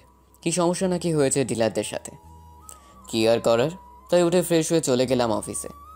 সারাদিন অফিসের ঝামেলা শেষ করে বাসায় আসলাম। তারপর বসে বসে গান শুনছিলাম, তখনই মনে পড়লো তৌফিকের কথা। তৌফিক ইউকেতেই থাকে, আরও অনেক বড় একটা কোম্পানির ম্যানেজার, তাই যা করার ওকে দিয়েই করাতে হবে। তাই ফোনটা বের করে ফোন দিলাম ওকে। একবার রিং হওয়ার পর ফোনটা ধরলো। খিরে মামা, কি খবর? ভালো, তোর কি খবর? কি আর অবস্থা, চলতেছে দিন। শোন, তোকে একটা কাজে ফোন দিয়েছিলাম। কি কাজ? তোকে আমার কিছু ইনফরমেশন বের করে দিতে হবে। কিরকম ইনফরমেশন? একজন লোকের সব ইনফরমেশন বের করে দিতে হবে, এমনি কি তার সম্পত্তিগুলো কার কার নামে আছে সেগুলো পর্যন্ত। কি বলিস মামা, এটা তো অনেক বড় বিপজ্জনক কাজ। তুই পারবি কি না সেটা বল। দেখ হুসাইন, এটা বাংলাদেশ না যে ঘুষ দিয়ে বের করে ফেলতে পারবো, এটা ইউকে। যদি কর্তৃপক্ষ জানতে পারে আমি কারো সম্পত্তি লিস্ট দেখছি বা তার ব্যাপারে ইনফরমেশন এসছে, তাহলে আমার জেল হতে পারে। তার মানে তুই পারবি না, তাই তো? দেখ, আমি সেটা বলিনি, তুই লোকের নাম ঠিকানা পাঠা, আমি দেখতেছি আমার সহপাঠীদের সাথে কথা বলে। ওকে, আমি পাঠাচ্ছি, তুই ওদের সাথে কথা বলে আমাকে জানা। ওকে। আমি ইমেইলে ওকে কোম্পানির নাম ঠিকানা সব কিছু দিয়ে দিলাম। গুগল থেকে আরও কিছু ইনফরমেশন নিলাম, এমনকি ফাহাদ কাকুর ছবিটাও পেলাম। সব কিছু ওকে দিয়ে ল্যাপটপ বন্ধ করে খেতে চলে আসলাম। এসে দেখি সবাই বসে গল্প করছে, তাই আমিও গিয়ে বসে গেলাম। সব টেনশন বাদ দিয়ে মজা করতে লাগলাম। হঠাৎ সাথীর দিকে নজর পড়তে দেখি ও ও কারোর সাথে ফোনে কথা বলছে। হঠাৎ সাথীও আমার দিকে তাকালো। আমি ওর দিকে তাকিয়ে একটা রহস্যময় হাসি দিলাম। ব্যাস, ওর সব কিছু শেষ, মুখটা শুকিয়ে গেল আর কি যেন ভাবতে লাগলো। তারপর আমি আবার ওদের সাথে মজা করতে লাগলাম। তারপর খাওয়া দাওয়া করে একেবারে রুমে আসলাম। ল্যাপটপটা ওপেন করতে দেখি তৌফিক নক করে রেখেছে। হুসাইন, বের করতে কিছুদিন সময় লাগবে। কীরকম? এই 2 সপ্তাহ খানেক। আসলে বুঝেছি তো, এগুলো সময়ের কাজ।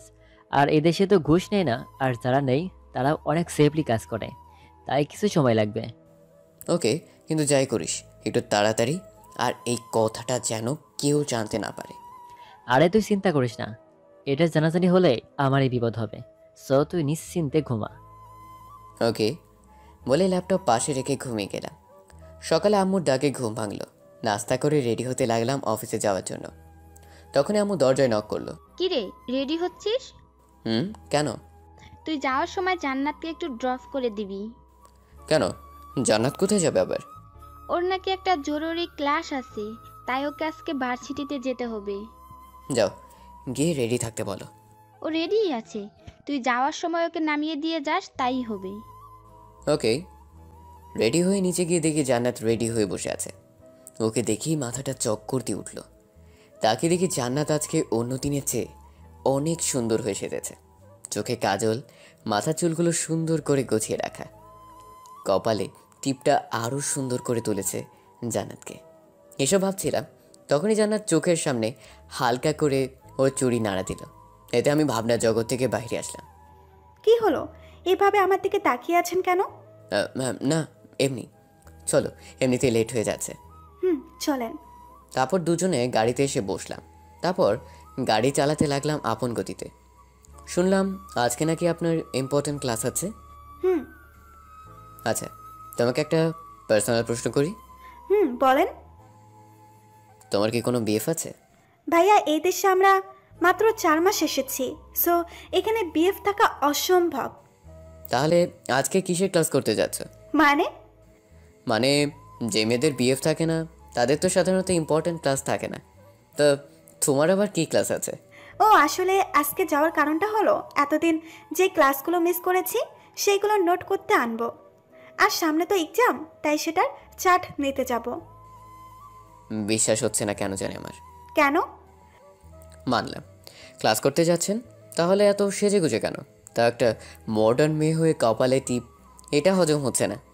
আসলে একটা মেয়েকে দেখে ভালো লাগলো, তাই আজকে আপুর টিপটা পেয়ে শখ করে একটা লাগিয়ে নিলাম। ও, তা এটা তো বাসাতেও লাগাতে পারতেন। ভার্সিটিতে পড়ে যাচ্ছেন কেন? এমনি দেখি সবাই কি কমেন্ট করে। ও গুড। তা হঠাৎ করে এমন পরিবর্তন করলে মেনে নিতে কষ্ট হয়, সো এসব করার আগে একবার জানাবেন প্লিজ। ওকে, সামনে গিয়ে ডানা রাখেন। ওকে। আপনি কি এটাতে ভর্তি হয়েছেন? কেন? এটাতে আমি স্টাডি করেছি। তাই নাকি? তাহলে তো আমার আর সমস্যা নাই। মানে এখন থেকে কোনো সমস্যা হলে আপনি তো আছেনই। আসেন আমার সাথে বলে আমি ওর সাথে গাড়ি থেকে নামলাম। আপনি কি ভিতরে যাবেন নাকি? কেন, কোনো সমস্যা? না মানে আপনি গিয়ে কি করবেন? আপনার সব সমস্যা শেষ করে দিয়ে আসি। ওকে চলেন। ওর একটা বান্ধবী আসলো হঠাৎ করে। কিরে জান্নাত, তোর বোনের বিয়ে শেষ হলো? আপনি হুসাইন ভাইয়া না? আরে ভাইয়া, কেমন আছেন? আর আপনি এখানে? একটু কাজ আছে তাই আসতে হলো। ওহ ভাইয়া, আপনার একটু হেল্প লাগবে আমার। কেমন হেল্প? আপনি একটু আপনার বন্ধুদের বলে দিবেন যেন আমাকে ডিস্টার্ব না করে। আচ্ছা আসো। ভাইয়া, আপনাদের পরীক্ষা বর্ষে আমরা এসে ভর্তি হই, তাই হয়তো আমাকে চিনতে পারেননি আপনি। কিছু না বলে সোজা ক্যান্টিনে চলে গেলাম। গিয়ে দেখি আমার সবগুলো ফ্রেন্ডসগুলো বসে আড্ডা দিচ্ছে। ওরা হলো বর্তমানে ভার্সিটির বড় ভাই। যাই হোক, ওরা আমাকে দেখেই আমার কাছে আসলো, এসে আমাকে জড়িয়ে ধরলো। জান্নাত অবাক হয়ে আমার দিকে তাকিয়ে আছে। আরে মামা, তুই এতদিন পর হঠাৎ ভার্সিটিতে? তোদের মনে পড়লো তাই চলে আসলাম। আচ্ছা, আই বস। মামা, আজকে একটু কাজ আছে তাই তাড়াতাড়ি যেতে হবে। চলে যাবি মানে? আর জান্নাতকে সাথে নিয়ে এসেছিস, কাহিনী কি? আসলে জান্নাত হলো আমার কাজিন, সো সবার সাথে আর যাই করিস ওকে যেন কেউ ডিস্টার্ব না করে। নাফিস আমার মুখের দিকে হা করে তাকিয়ে আছে, মনে হচ্ছে অনেক বড় শখ খেয়েছে। কি হলো? এভাবে তাকিয়ে আছিস কেন? না, এমনি। আচ্ছা ভাবি, আপনি যান, কেউ আপনাকে ডিস্টার্ব করবে না।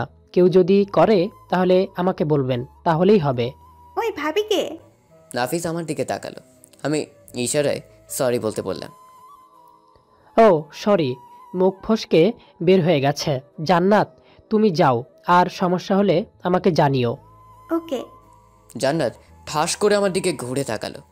কিরে মামা, কাহিনীটা কি বলতো? কিসের কাহিনী? এই প্রথম তুই কোনো মেয়ের জন্য সুপারিশ করলি। তুই তো এমন ছিলি না। আরে এমনি, ওর যেন সমস্যা না হয় তাই বললাম আর কি। ও, তা তুই জান্নাতকে ভাবি বললি কেন? আরে আমি তো ভাবছিলাম জান্নাতকে হয়তো তুই বিয়ে করবি। না হলে এভাবে কলেজে এসে আমাদেরকে দেখিয়ে বলে যেতিস না যে ওকে ডিস্টার্ব করিস না। একটা ফোন করলেই তো হতো। আরে যাচ্ছিলাম এইখান দিয়ে, ভাবলাম তোদের সাথে দেখা করে যাই। আচ্ছা, জান্নাতকে কি আমাদের ভাবি বানানোর মতলব আছে নাকি? নাফিসের কথাটা ভাবতে লাগলাম। আসলে খারাপ কথা বলেনি নাফিস। সাথীর বড় হাতিয়ার হলো আমার ভাইয়া, আর এটাই হলো আমার কমজোরির জায়গা। সাথীকে দমাতে হলে ওর একটা কমজোরির জায়গা রাখতে হবে, নাহলে পরেও শক্তিশালী হয়ে যাবে। আর জান্নাত হলো সেই কমজোরিটা। এমনিতেও আমার একটা হাতিয়ার লাগবে, সো জান্নাতকে হাতিয়ার বানাতেই হবে। এসব ভাবছিলাম, তখনই নাফিসের ভাবনার জগৎ থেকে বেরিয়ে আসলাম। কিরে, কি এত ভাবছিস? জান্নাত কি হবে নাকি আমাদের ভাবি? তোর কতটা ভালো লাগছে ভেবে দেখব। ওকে মামা, তাই এখন কি করবি? অফিসে যেতে হবে। ওকে, কিন্তু মাঝে মাঝে আসিস। ওকে, আর বাকিগুলো কই? ওরা আজকে আসবে না, তাই আমাকেই সামলাতে হবে। ওকে তাহলে আরেকদিন আসিস। ওকে বলেই সেখান থেকে চলে আসতে লাগলাম। আসার সময় দেখি জান্নাত আমার দিকেই আসছে, তাই আমিও দাঁড়ালাম। কি হলো, কিছু বলবেন? থ্যাঙ্কস উপকার করার জন্য। ওয়েলকাম। আচ্ছা এখন যাই, না হলে অফিসের জন্য লেট হয়ে যাবে। ওকে, কিন্তু বিকেলে যাওয়ার সময় নিয়ে যাবেন। ওকে আসি বলেই সেখান থেকে চলে আসলাম। সারাদিন অফিস শেষ করে বাসায় আসার সময় জান্নাতকে আনতে গেলাম। গিয়ে ফোন দেওয়ার পর জান্নাত নিচে নেমে আসলো। কোনো কথা না বলে গাড়িতে উঠে বসে গেল।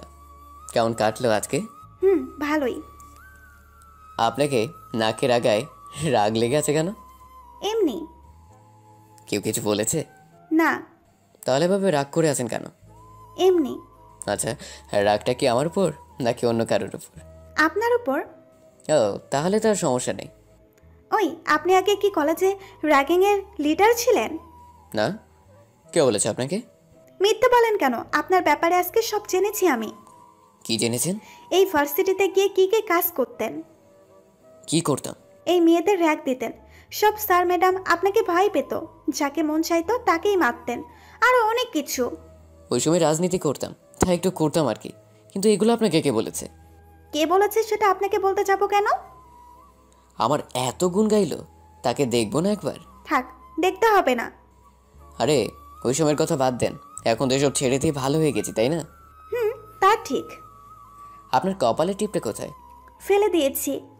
কেন? নষ্ট হয়ে গেছে তাই। ও, তবে টিপার শাড়ি পরলে আপনাকে অসম্ভব সুন্দর লাগে। ও তাই নাকি? তাহলে আজকে রাতে পরে ট্রাই করব। কোনটা বলেন?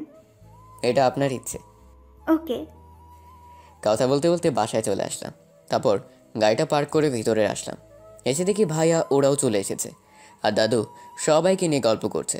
কিরে, আজকে এত তাড়াতাড়ি চলে আসলি? মাথাটা ব্যথা করছে তাই চলে আসছি। ও, তা মেডিসিন খেয়েছিলি? আম্মু, তুমি একটু এসে মাথাটা টিপে দিয়ে যাও তো। তুই গিয়ে ফ্রেশ হ, আমি আসতেছি। ওকে বলে উপরে চলে গেলাম। রুমে গিয়ে শাওয়ার নিয়ে এসে খাটে শুয়ে রইলাম। কিছুক্ষণ পর আম্মু এসে মাথাটা টিপে দিয়ে গেল। তারপর হালকা কিছুক্ষণ ঘুমিয়ে নিলাম। হঠাৎ কারো ডাকে ঘুম ভাঙলো।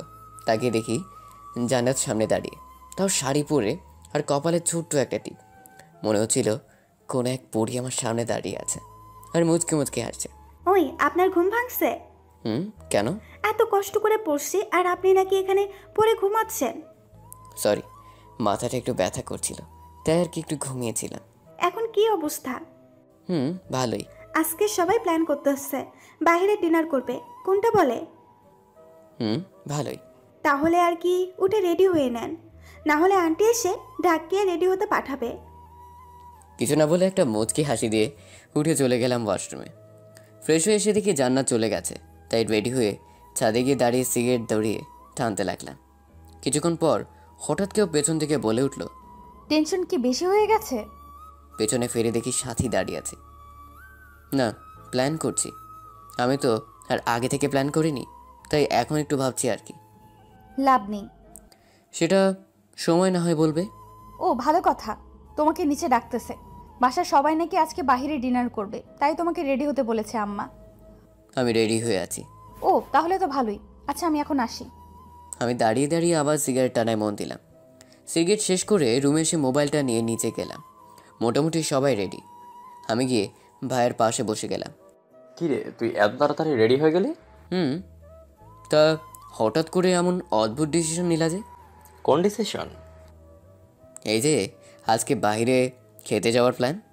আরে আজ দাদুর সাথে বাজি লেগেছিলাম, আর বাজিতে হেরে গিয়েছি, তাই শর্ত অনুযায়ী সবাই মিলে আজ বাইরে খেতে যাব। কিসের বাজি? আমি বলেছি তোর ভাবির হাতের রান্নার স্বাদ ভালো না, আর দাদু বলেছে। থাক, আর বলতে হবে না, আমি বুঝে গেছি। আচ্ছা, তোমাদের কি আর কাজ নেই এসব বাজি লাগা ছাড়া? আছে, কিন্তু সেগুলো শেষ। মনে মনে ভাবতে লাগলাম, আরও মাথায় উঠাও বড় বউকে। তারপর যখন আছাড়টা দিবে না, তখন বুঝবে কত ধানে কত চাল। আর দাদুর উপর রাগটা উঠতেছে। কি দরকার এত আদর করার? বুড়ির জামাইয়ের কারণে আজকে এই সমস্যাটায় পড়তে হয়েছে। কিরে হোসাইন, কি এত ভাবতেছিস? বাস আসলে সেটা কিভাবে নিব? কি? না কিছু না, আব্বুর সাথে কথা বলছিলাম, তখনই। কিরে, কি করবি না? ও ভাইয়া, তুমি? তা কি করবি না বলতেছিলি? ভাবি জিজ্ঞেস করছিল বিয়ে করব কি না। আমি বললাম সময় হলে করব না হয়। ও, তা আজকে কি তোর অফিস আছে নাকি? কেন? শুক্রবারও অফিস করা শুরু করলি নাকি? আজকে শুক্রবার। ফ্রেশ হয়ে নিচে আই, সবাই একসাথে নাস্তা করব। তোমরা যাও, আমি আসছি বলে উঠে ফ্রেশ হতে চলে গেলাম। ফ্রেশ হয়ে এসে রেডি হচ্ছিলাম, তখনই মোবাইলটা টুম করে উঠলো। মোবাইল নিয়ে তাকিয়ে দেখি সাজ্জাদ টেক্সট দিয়ে রেখেছে, ভাইয়া আজকে রাত 8টায় মুজিবনগর পার্কে চলে আসবেন। ওকে বলে মোবাইলটা রেখে দিলাম। তারপর রেডি হয়ে নিচে চলে গেলাম। গিয়ে দেখি সবাই বসে আছে। ও আসছিস, আয় বস এখানে। বলে আব্বুর পাশে বসে গেলাম। শুনলাম তুই নাকি কোন মেয়েকে পছন্দ করিস, তা কে সে? আচ্ছা, একজন, সময় হলে বলবো। এবার তো তোর বিয়ে করার পালা, তো বল কবে মেয়েকে আমাদের দেখাবি? নাস্তা খাবো না, চলে যাব। আচ্ছা খা।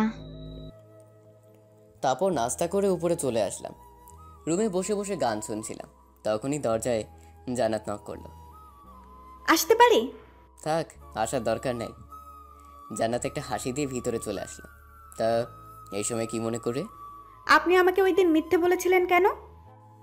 কোন দিন? আপনার নাকি গার্লফ্রেন্ড নেই, তা আজকে সবার সামনে তো ঠিকই বললেন আপনার গার্লফ্রেন্ড আছে। আপনি সত্যি একটু সহজ সরল। জান্নাতের কথা শোনার মুখের অবস্থা দেখে আমি হাসি থামাতে পারলাম না, তাই ওর সামনেই হু হু করে হেসে দিলাম। জান্নাতের মুখটা কিছুক্ষণের মাঝে আগুনের মতো লাল হয়ে গেল, আর আমার দিকে অগ্নি চোখে তাকালো। কি হলো, হাসতেছেন কেন? আপনার কথা শুনে। কেন? আমি আবার কি বললাম? আপনি জানেন আমার গার্লফ্রেন্ড নাই, তারপর এসে জিজ্ঞেস করতেছেন। নাস্তার টেবিলে যে বলে আসলেন। সেটা বলেছি মিথ্যে, কারণ এই কথাটা না বললে না ওরা ভাইয়ের মতো আমাকেও ধরে বিয়ে করিয়ে দেবে। সত্যি বলতেছেন তো? কথাটা যেন মনে থাকে। আর বিকেলে কি ফ্রি আছেন? না, তবে সন্ধ্যায় ফ্রি আছি। ওকে, তাহলে আমি এক জায়গায় যাব, আর আপনাকেও নিয়ে যাব। কোথায়? একজনের সাথে পরিচয় করিয়ে দিতে। ওকে, কিন্তু আমাকে 7:30টায় ছেড়ে দিতে হবে। কেন? একজনের সাথে ছোট্ট একটা মিটিং আছে, তাই। ওকে। আমি আবার গান শুনে মন দিলাম। সারাদিন শেষ হয়ে গেল। সন্ধ্যায় রেডি হয়ে নিচে গিয়ে দেখি দাঁড়িয়ে আছে। হালকা মেকআপে মেয়েটাকে অনেক সুন্দর লাগছিল। আসেন। তারপর জান্নাতের বলা অনুযায়ী গাড়ি চালাতে লাগলাম। কোথায় যাচ্ছি? বললাম না, একজনের সাথে পরিচয় করিয়ে দেব। ওকে বলেই চুপচাপ করে গাড়ি চালাতে লাগলাম। অবশেষে জানাত একটা পুরনো বাড়ির পিছনে গাড়ি থামাতে বলল। আমি কিছু না বলে চুপচাপ গাড়ি থেকে নেমে দাঁড়িয়ে রইলাম। কিছুক্ষণ পর কয়েকটা ছেলে আসলো। জান্নাত ওদেরকে দেখে এগিয়ে গেল, তাই আমিও ওর পিছনে গেলাম। এই যে ও হলো নীল, আমার বেস্ট ফ্রেন্ড। আর নীল, ও হলো তোদের দুলাফাই। হাই ভাইয়া। হ্যালো। জান্নাতের কথা শুনে আমি আকাশ থেকে পড়লাম। কি বললো? আমার মাথাটা ঘুরতে লাগলো, নিজের কানকে বিশ্বাস করতে পারছি না। তাও নিজেকে সামনে নিলাম। আচ্ছা শোনো, ওর একটা হেল্প লাগবে, তাই তোমার সাথে দেখা করতে চেয়েছে। হ্যাঁ বলো ভাই, তোমার কি সমস্যা? আসলে ভাইয়া, আমি গ্রামের ছেলে, শহরে পড়তে এসেছি। আমার শহরে কোনো রিলেটিভ নেই, তাই থাকার জন্য ম্যাচটাই আছে। কিন্তু ম্যাচে নাকি জায়গা নেই। আমি আমার বন্ধুদের কাছ থেকে জানতে পেরেছি ম্যাচে জায়গা আছে, কিন্তু বড় ভাইয়া তা আটকে রেখেছে। ভাইয়া, আপনি যদি একটু ওনাদের বলে দিতেন তাহলে আমার থাকার জায়গাটা হয়ে যেত। আমি ওর কথা শুনে আমি জান্নাতের দিকে তাকালাম। জান্নাত ইশারায় অনুরোধ করলো, ওকে তুমি কালকে নাফিজের সাথে দেখা করো, তাহলেই হবে। থ্যাঙ্কস ভাইয়া। ওয়েলকাম। আর আমাকে এখন যেতে হবে, আমি আসি। ওকে ভাই, ভালো থাকবেন। বলেই জান্নাতকে নিয়ে সেখান থেকে চলে আসলাম। গাড়িতে এসে গাড়ি নিয়ে বাসার দিকে ছুটতে লাগলাম। একটা কথাও বললাম না। সরি, আসলে ওর সামনে আপনাকে আমার সামনে বানানোর কারণে। বানানোর কারণটা কি? আসলে ও আমাকে পছন্দ করে, হয়তো ভালোবাসে, কিন্তু আমি ওকে ওই নজরে কখনো দেখিনি। তাই এই চান্সে সব সমস্যার সমাধান করে দিলাম। এখন থেকে আর আমাকে পছন্দ করবে না। আমিও সব ঝামেলা থেকে বেঁচে গেলাম। ও, একজনের কাছ থেকে বাঁচতে গিয়ে আর একজনকে স্বামী বানিয়ে ফেললেন। ভালো করেছি। এখন আমাকে বাসায় নামিয়ে দিয়ে আপনি কোথায় যাবেন সেখানে যান। ওকে বলে আপন মনে গাড়ি চালাতে লাগলাম। তারপর জান্নাতকে বাসায় নামিয়ে দিয়ে আমি আবার ছুটলাম সেই মুজিবনগর পার্কের কাছে। সেখানে পৌঁছে কিছুক্ষণ বসে থাকার পর হঠাৎ দেখলাম সাজ্জাদ আর নিলয় ভাই আসছে। তারপর তারা আমাকে নিয়ে একটা বাসার ভেতরে চলে গেল। হোসাইন, তোমার ব্যাপারে সব বলেছে সাজ্জাদ আমাকে। ভাই, আপনারা শুধু আমাকে ইনফরমেশনগুলো দিবেন, আপনাদের টিমের বদনাম হতে দিব না, আমি ওয়াদা দিলাম। আর ওই মেয়েটাও জানবে না যে আমি ওর সব প্ল্যান জেনে গেছি। খেলাটা নিচে গিয়ে খেলবো। তুমি আমার ছোট ভাইয়ের মতো, তাই তোমাকে সব হেল্প করব আমরা। কিন্তু দেখো, এটা যেন কোনোভাবে লিক না হয়ে যায়। এটা আমার দায়িত্ব। আজ থেকে আপনি এটা নিয়ে চিন্তা করবেন না। আর আপনাদের কোনো হেল্প লাগলে বলবেন। আচ্ছা ঠিক আছে, তাহলে এখন উঠি, অনেক কাজ আছে। তারপর আমি বাসায় চলে আসলাম। এসে রুমে গিয়ে ফ্রেশ হয়ে নিলাম। তারপর খাওয়া দাওয়া করে দিলাম একটা ঘুম। এভাবে কেটে গেল কয়েকদিন। একদিন সকালে ঘুম ভেঙে গেল ফোনের চিল্লানিতে। তাকে দেখি সেই প্রাইভেট নাম্বার, মানে সাজ্জাতের কল। তাই তাড়াতাড়ি রিসিভ করলাম। বল, কি হয়েছে? তোমাকে মেয়েটা সব ইনফরমেশন পাঠিয়েছি, চেক করে নাও। ল্যাপটপ নিয়ে চেক করে দেখলাম সব কিছু এসেছে। ওকে ওকে, আর দেখো এটা যেন ফাঁস না হয়। ওকে বলেই ফোনটা রেখে দিলাম। তারপর ঘুম থেকে উঠে নিচে গিয়ে নাস্তা করে আসলাম। রুমে এসে দেখি মোবাইলে অনেকগুলো কল এসে আছে। তাকিয়ে দেখি তৌফিকের কল, তাই তাড়াতাড়ি কল ব্যাক করলাম। রিং হতেই কল রিসিভ করলো। হুসাইন, ইমেল চেক কর। ওকে বলেই কলটা কেটে দিলাম। তারপর ইমেলগুলো দেখতে লাগলাম আর অবাক হয়ে গেলাম। প্রথমে দেখতে লাগলাম তৌফিকের ইমেইলগুলো। ছোট চাচার সব সম্পত্তি তার 2 মেয়ের নামে, আর ওদের কোম্পানির মালিক হলো জান্নাত সরকার। মোটামুটি ভালোই সম্পত্তি আছে ছোট চাচার, তবে সাথে থেকে জান্নাতের নামেই সম্পত্তি বেশি। সবগুলো কাগজ বের করে দেখার পর গেলাম সাজ্জাতের ইমেইলগুলোতে। প্রথমে নজর পড়লো ওর কল লিস্টে। তাকে দেখি ভাইয়ের নাম্বারে অনেকগুলো কল দেয়া। তারপরে নাম্বারটা চোখে পড়তেই চমকে গেলাম, কারণ সেই নাম্বারটা হলো আমাদের কোম্পানির ম্যানেজার। তারপর গেলাম সাথের ইমেইল লিস্টে। গিয়ে আমি আরও চমকে যাই। তাদের কথাবার্তা দেখে আমি বুঝতে পারলাম ওরা দুজনে হয়তো ফ্রেন্ড, আর আমাদের কোম্পানির একটা বড় অ্যামাউন্ট লিখিয়ে নিবে। আরও নিচে যেতে দেখলাম আমাদের কোম্পানির পিছনে 20 একর জমি লিখিয়ে নেওয়ার প্ল্যান করছে, তাও খুব শীঘ্রই। আমি অবাক হয়ে যাই ওর মেসেজগুলো দেখে। তারপর কি করব সেটা নিয়ে ভাবতে লাগলাম। অবশেষে কোনো উপায় না পেয়ে আমি একটা প্ল্যান করলাম। তারপর আমি ফোনটা হাতে নিলাম, নিয়ে কল দিলাম নাফিসকে। কিছুক্ষণ পর ফোনটা রিসিভ করলো। কিরে মামা, এখন কল দিলি? শোন, কিছুদিনের জন্য তোদের সবার কাজ আছে। কি কাজ? তোরা আজ থেকে আমাকে কিছু কাজ করে দিতে হবে। তোদের পুরো মাসের খরচ আমি দিব, এটা নিয়ে চিন্তা করিস না। আরে কি বলিস মামা, বল তোর কি হেল্প লাগবে? শোন, তোরা সবাই আড্ডাখানায় চলে আয়, আমি কিছুক্ষণের ভিতরেই আসছি। বলে ফোনটা কেটে দিলাম। তারপর রেডি হয়ে চলে গেলাম সেখানে। গিয়ে দেখি সবাই এসে গেছে। বল মামা, তোর কি হয়েছে? তোদের সবার কিছু হেল্প লাগবে আমার। কেন করাচ্ছি বা কী কারণ, এগুলো কেউ জানতে চাইবে না। ওকে, কিন্তু তোর যে একটা কিছু হয়েছে সেটা বুঝতে পারতেছি। তোর কি হেল্প লাগবে শুধু বলিস, তাহলেই হবে। ওকে, আরেকটা কথা, এই কথা যেন কেউ না জানে, তার কাজটা একেবারে সিক্রেট। ওকে, তুই চিন্তা করিস না। তারপর ওখান থেকে চলে আসলাম বাসায়। দুপুরে খাওয়া দাওয়া করে ভাবলাম একটু ঘুমিয়ে নিই। খাওয়া দাওয়া করে দিলাম এক ঘুম। বিকালে উঠলাম একেবারে, তাকে দেখি জান্নাত দাঁড়িয়ে হাতে একটা বালিশ নেই। কি হলো? হাতে বালিশ কেন? আপনাকে দিতে এসেছি। কেন? ওই সুতার কাজ শিখেছি, আর তাই আজকে একটা বালিশে আর্ট করেছি, তাই প্রথমটা আপনাকে দিতে এসেছি। দেখি কি আর্ট করেছেন। বালিশটা হাতে নিয়ে নিলাম। তাকে দেখি প্রথমে একটা লাভ আঁকা, তার ভেতরে আমার নামটা সুন্দর করে লেখা। ধন্যবাদ। ধন্যবাদ দিলে হবে না, এত কষ্ট করেছি তার জন্য ট্রিট লাগবে। ওকে, বলে কবে ট্রিট নেবেন? একটু পরে বাইরে যাব, আমি তখনই নেব। কিন্তু আমার তো কাজ আছে। আপনি না হয় যাওয়ার সময় টাকা নিয়ে যাবেন। কি? যান, লাগবে না আপনার ট্রিট। আচ্ছা দেখি যাওয়া যায় কিনা। দেখি না, উঠে গিয়ে ফ্রেশ হয়ে নিন, তারপর দুজনে একসাথে বের হব। ওকে, হালকা হাসি দিয়ে বললাম। তারপর উঠে চলে গেলাম ফ্রেশ হতে। ফ্রেশ হয়ে এসে রেডি হয়ে চলে গেলাম নিচে। জান্নাতকে নিয়ে চলে গেলাম একটা রেস্টুরেন্টে। তারপর খাওয়া দাওয়া করে বাসায় চলে আসলাম। রুমে এসে ফ্রেশ হয়ে ফোন দিলাম নাফিসকে। ফোনটা রিসিভ করলো। বল মামা। কাল সকালে একজনকে কিডন্যাপ করতে হবে। কাকে? আমাদের কোম্পানির ম্যানেজারকে। কেন? কালকে না হয় জানতে পারবে সোনা। এখন শোন কি করতে হবে। কাল সকালে ব্যাস, তারপর ওকে নিয়ে গুদাম খানার পিছনে নিয়ে আটকে রাখবি। তারপর আমি বাকিটা বুঝাবো। তুই চিন্তা করিস না, আমি বাকিটা দেখতেছি। শোন, ও যেন কাউকে কল দিতে না পারে, আর কেউ যেন না দেখে কাজটা করার সময়। ওকে।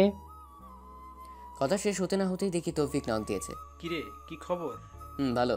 মামা, তোর তো আরেকটা কাজ আছে। কি কাজ? ফোন দে বলছি। কিছুক্ষণ পর তৌফিক কল দিল। বল এবার কি কাজ? আচ্ছা, আমি যার ইনফরমেশন এনেছি তার সব সম্পত্তি আমার নামে লিখে আনতে চাই। তুই ওনার সব সম্পত্তির একটা উইল বানাতে পারবি? মামা, তোর মাথা ঠিক আছে? কেন, কি হয়েছে? আরে, এটা করতে গেলে হাজারো ঝামেলার মোকাবেলা করতে হবে। আর সব থেকে বড় কথা হলো, ওনার সম্পত্তির আগে থেকেই একটা উইল আছে। সেটা হলো ওরা এক বোন আরেক বোনকে সম্পত্তি দিতে পারবে, বাইরের কোনো লোককে না, এমনকি তার স্বামীকেও না। তাই নাকি? আমার ছোট চাচা তো হেভি ব্রেনি লোক, শালা হিটলার হওয়া যোগ্য। তাই এই চিন্তা বাদ দে। ওকে, তুই একটা কাজ কর, বড় বোনের সব সম্পত্তি ছোট বোনকে লিখে দিয়েছে এমন একটা উইল কর। ওকে, কিন্তু তার জন্য ছোট বোনের একটা সিগনেচার লাগবে। তুই কাগজটা পাঠা, আমি বাকিটা দেখছি। আমি উকিলের সাথে কথা বলে সব জানাচ্ছি। ওকে বলেই ফোনটা রেখে দিলাম। তারপর আব্বুর রুমে গেলাম। আব্বুর চেকবুক নিয়ে নিলাম। তারপর সেটাতে কিছুটা কারসাজি করে বারান্দায় গেলাম। গিয়ে চুপচাপ দাঁড়িয়ে রইলাম। কিরে, কিছু বলবি? আমার কিছু টাকা লাগবে। তো এখানে দাঁড়িয়ে আছিস কেন? যা গিয়ে চেকবুক এনে দে, আমি সাইন করে দিতেছি। ওকে বলেই রুমে যাওয়ার অ্যাক্টিং করে আবার চেকবুক আর আমার প্ল্যান করা কলমটা নিয়ে বারান্দায় আসলাম। তারপর আব্বু টাকার অ্যামাউন্ট দেখে সাইন করে দিল। কিরে, মাত্র 40,000 টাকার জন্য আমার কাছে আসলি কেন? কাল বিকালে সবার পার্টি আছে, আর আমার ক্রেডিট কার্ডের টাকাও শেষ হয়ে এসেছে, আর এখনো স্যালারি পাইনি, তাই বেকারদের মতো তোমার কাছ থেকে টাকা নিতে হলো। ওকে। আমি চেকবুকটা থেকে 2টা চেক পেপার ছিঁড়ে আনলাম। তারপর চেকবুকটা আব্বুর রুমে রেখে আমার কলমটা আমার সাথে নিয়ে রুমে চলে আসলাম। আসলে চেকবুকটায় অনেক বড় খেল খেলে নিয়েছি। আমি যে চেকটায় সাইন করিয়েছি তার নিচেরটায় 15 লাখ টাকার একটা অ্যামাউন্ট ছিল, আর এটার সব সফল হলো আমার কলমের, কারণ এটার পাওয়ার একটাই, উপরের পেজে যা লিখবে তার নিচেরটাও হুবহু উঠে যাবে।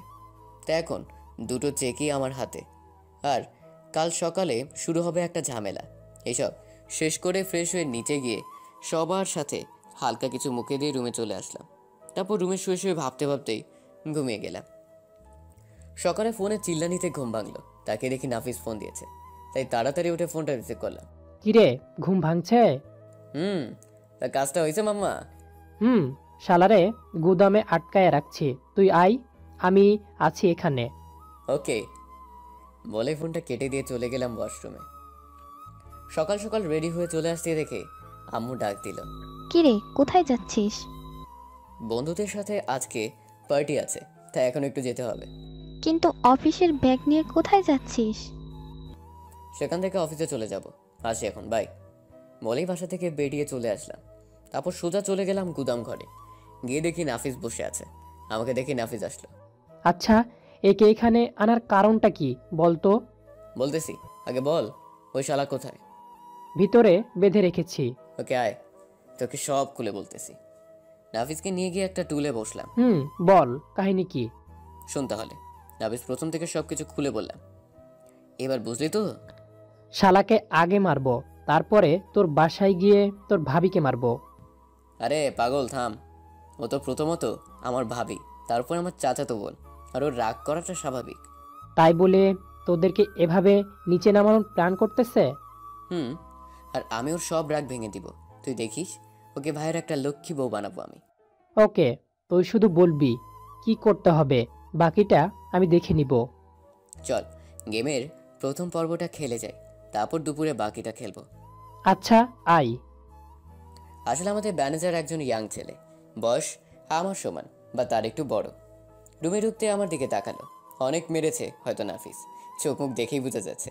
স্যার দেখেন না, ওরা সবাই মিলে উঠিয়ে এনেছে, আমি কিছুই করি নাই। ওরা কে বা কারা আমি তাও জানি না। আমি ওদেরকে বলেছি তোকে উঠিয়ে আনতে। কি? শালা, আমাদের কোম্পানিতে কাজ করিস, আবার আমার বাবার ক্ষতি করতে লেগে আছিস। সাথী তোকে কত দিবে বলে শোক করাচ্ছে। স্যার কে সাথী?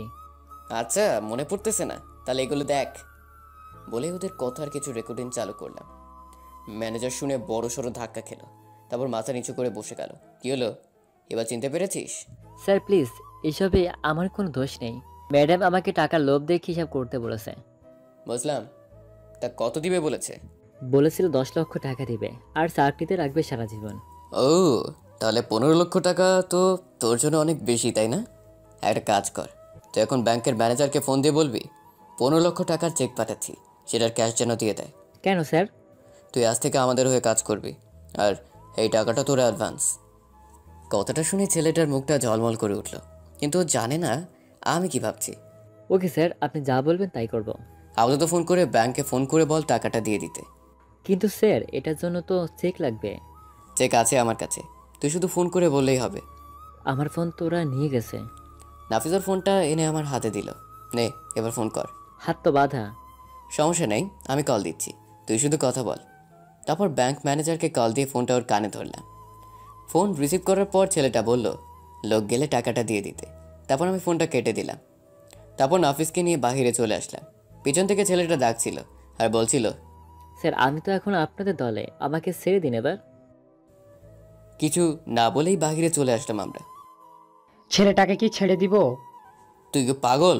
আরে ওকে দিয়েই তো আমাদের সব প্ল্যান করতে হবে। ওকে ছাড়লে সব কিছু শেষ হয়ে যাবে। এখন তুই শুধু ওকে দেখে রাখবি আর মোবাইলটা বন্ধ করে রাখবি। আর এই নে চেকটা। চেক দিয়ে আমি কি করব?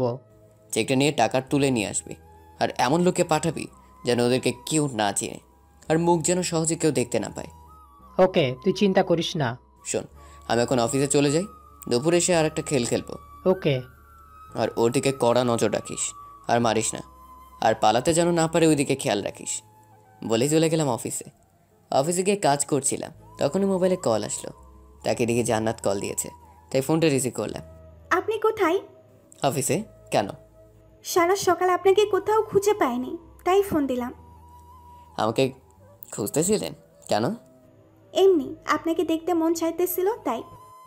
ও, বিকেলে বাসে আসলে মন ভরে দেখে নিন কেমন। সারাটা দিন না দেখে থাকতে হবে? আমি কি আপনার প্রিয় কেউ হয়ে গেছি নাকি? এটা মনে হলো কেন?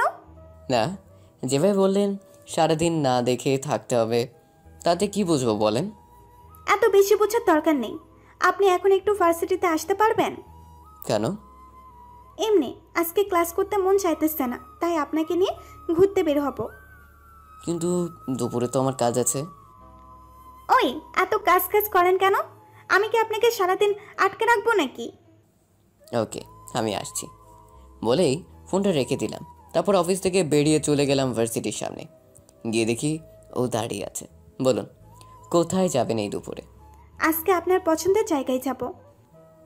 আমার পছন্দের জায়গা মানে? মানে আপনার পছন্দের জায়গায় আমি আর আপনি গিয়ে ঘুরে আসব। আমার পছন্দের জায়গাটা সন্ধ্যায় খুব ভালো সাজে, এখন কোনো কিছুই পাবো না।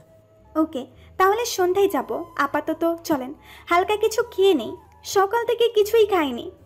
কিছু খাননি কেন? আজকে উঠতে একটু দেরি হয়ে গেছে, তারপরে আপনাকে খুঁজতে গিয়ে ভার্সিটির টাইম হয়ে গিয়েছিল, তাই খাওয়ার সময়টাই পাইনি। ও আছেন, তাহলে কোথাও গিয়ে খেয়ে নিই। চলেন। সকাল থেকে এখনো কিছু খাইনি, তাই ভাবলাম কিছু খেয়ে নেওয়া ভালো। তারপর দুজনে গেলাম একটা রেস্টুরেন্টে, হালকা কিছু খাওয়া দাওয়া করে নিলাম। এবার বলেন, আমাকে কেন সকালে খুঁজছিলেন? বলা যাবে না। ওকে, তাহলে চলেন, আপনাকে ভার্সিটিতে নামিয়ে দিয়ে আমাকে একটু অফিসে যেতে হবে। ওকে চলেন। তারপর জান্নাতকে ভার্সিটিতে নামিয়ে দিয়ে আসতে লাগলাম। তখনই ফোনটা বেজে উঠলো। তাকে দেখি নাফিস ফোন দিয়েছে, তাই গাড়িটা সাইড করে ফোনটা রিসিভ করলাম। বল। মামা, টাকাটা তুলে আনছি। ওকে, তোর কাছে রাখ, আমি বিকেলে আসতেছি। ওকে। তারপর আবার গাড়ি চালাতে লাগলাম। তখনই জান্নাত বলে উঠল, কে ফোন দিয়েছিল? কলিগ। ও। তারপর সোজা জান্নাতকে নিয়ে ভার্সিটিতে নামিয়ে দিয়ে আমি চলে গেলাম অফিসে। হাতের সব কাজ শেষ করে বসকে সব বুঝিয়ে দিয়ে 2টার দিকে অফিস থেকে বেরিয়ে গেলাম। সোজা চলে গেলাম গোদামে। গিয়ে দেখি নাফিস বসে আছে, আমাকে দেখে উঠে আসলো। কিরে, কি অবস্থা ছেলেটার? বেঁধে রেখেছি। আয়, লাস্ট ম্যাচ খেলে দিয়েই যাই। চল। ভাই, আপনি কি চাইতেছেন বুঝলাম না তো। তুই আর একটা কাজ করলেই তোকে ছেড়ে দিব। কি কাজ? তুই এখন সাথীকে ফোন দিয়ে বলবি যে তুই আর চাকরিটা করবি না। যদি বলে কেন, বলবি কারণটা সন্ধ্যায় জানতে পারবেন। এটা বলার পর তোকে 15 লাখ টাকা দিয়ে দিব। এই টাকা নিয়ে শহর থেকে অনেক দূরে চলে যাবি। ওকে। ওর মোবাইলটা আবার অন করলাম, তারপর সাথীকে কল দিলাম। কতক্ষণ পর সাথী ফোনটা ধরলো। কি খবর? আপনার ফোন বন্ধ কেন? ম্যাডাম, আমি আর আপনাদের চাকরি করব না। কেন? সন্ধ্যায় জানতে পারবেন। আমাকে আর ফোনে পাবেন না, বাই। আমি ফোনটা কেটে দিয়ে বন্ধ করে দিলাম। তারপর সিমটা খুলে ভেঙে দিলাম। স্যার, এবার আমাকে ছেড়ে দিন, আমি চলে যাই। তুই এভাবে মাসখানেক থাকবি, তোর কাজ শেষ। কিন্তু তুই ছাড়া পেলে আবার যদি সাথীর সাথে কন্ট্যাক্ট করিস, তাহলে আমার সব প্ল্যান জলে চলে যাবে। আর কিছু বলতে না দিয়ে রুম থেকে বেরিয়ে চলে আসলাম। কিরে, ওকে এইখানে আর কতদিন আটকে রাখবি? সাথীর ভুলটা না যতদিন ভাঙাতে পারি। তুই একটা কাজ কর, রহিম চাচা আর রুমা আপাকে কল দিয়ে আমার সাথে দেখা করতে বল। কেন? তুই কি 1 মাস ওকে পাহারা দিয়ে রাখবি নাকি? তাই রহিম চাচা আর রুমা আপাকে ওকে পাহারা দেওয়ার ডিউটি দিব। আসলে রহিম চাচা আর রুমা আপা হলো আমাদের কলেজের কাজের লোক, তাই ওনাদের কিছু টাকা পাওয়া হলো আর আমার কাজটাও হয়ে গেল। নাফিসকে সব বুঝিয়ে বলে আমি বাসায় চলে আসলাম। বাসায় এসে ফ্রেশ হয়ে নিচে গেলাম কিছু খাওয়ার জন্য। টেবিলে গিয়ে বসে বসে আম্মুকে ডাকতে লাগলাম। কিছুক্ষণ পর সাথী আসলো, তাই আর না ডেকে চুপ হয়ে গেলাম।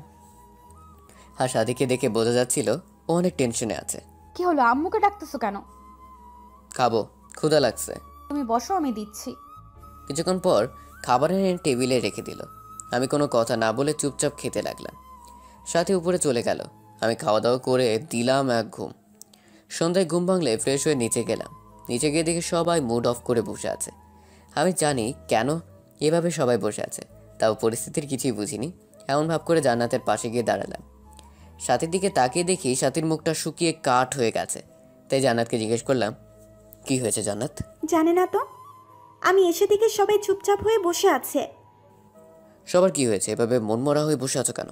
আর বলিস না, ম্যানেজার নাকি আজকে ব্যাংক থেকে 15 লক্ষ টাকা তুলে এনেছে।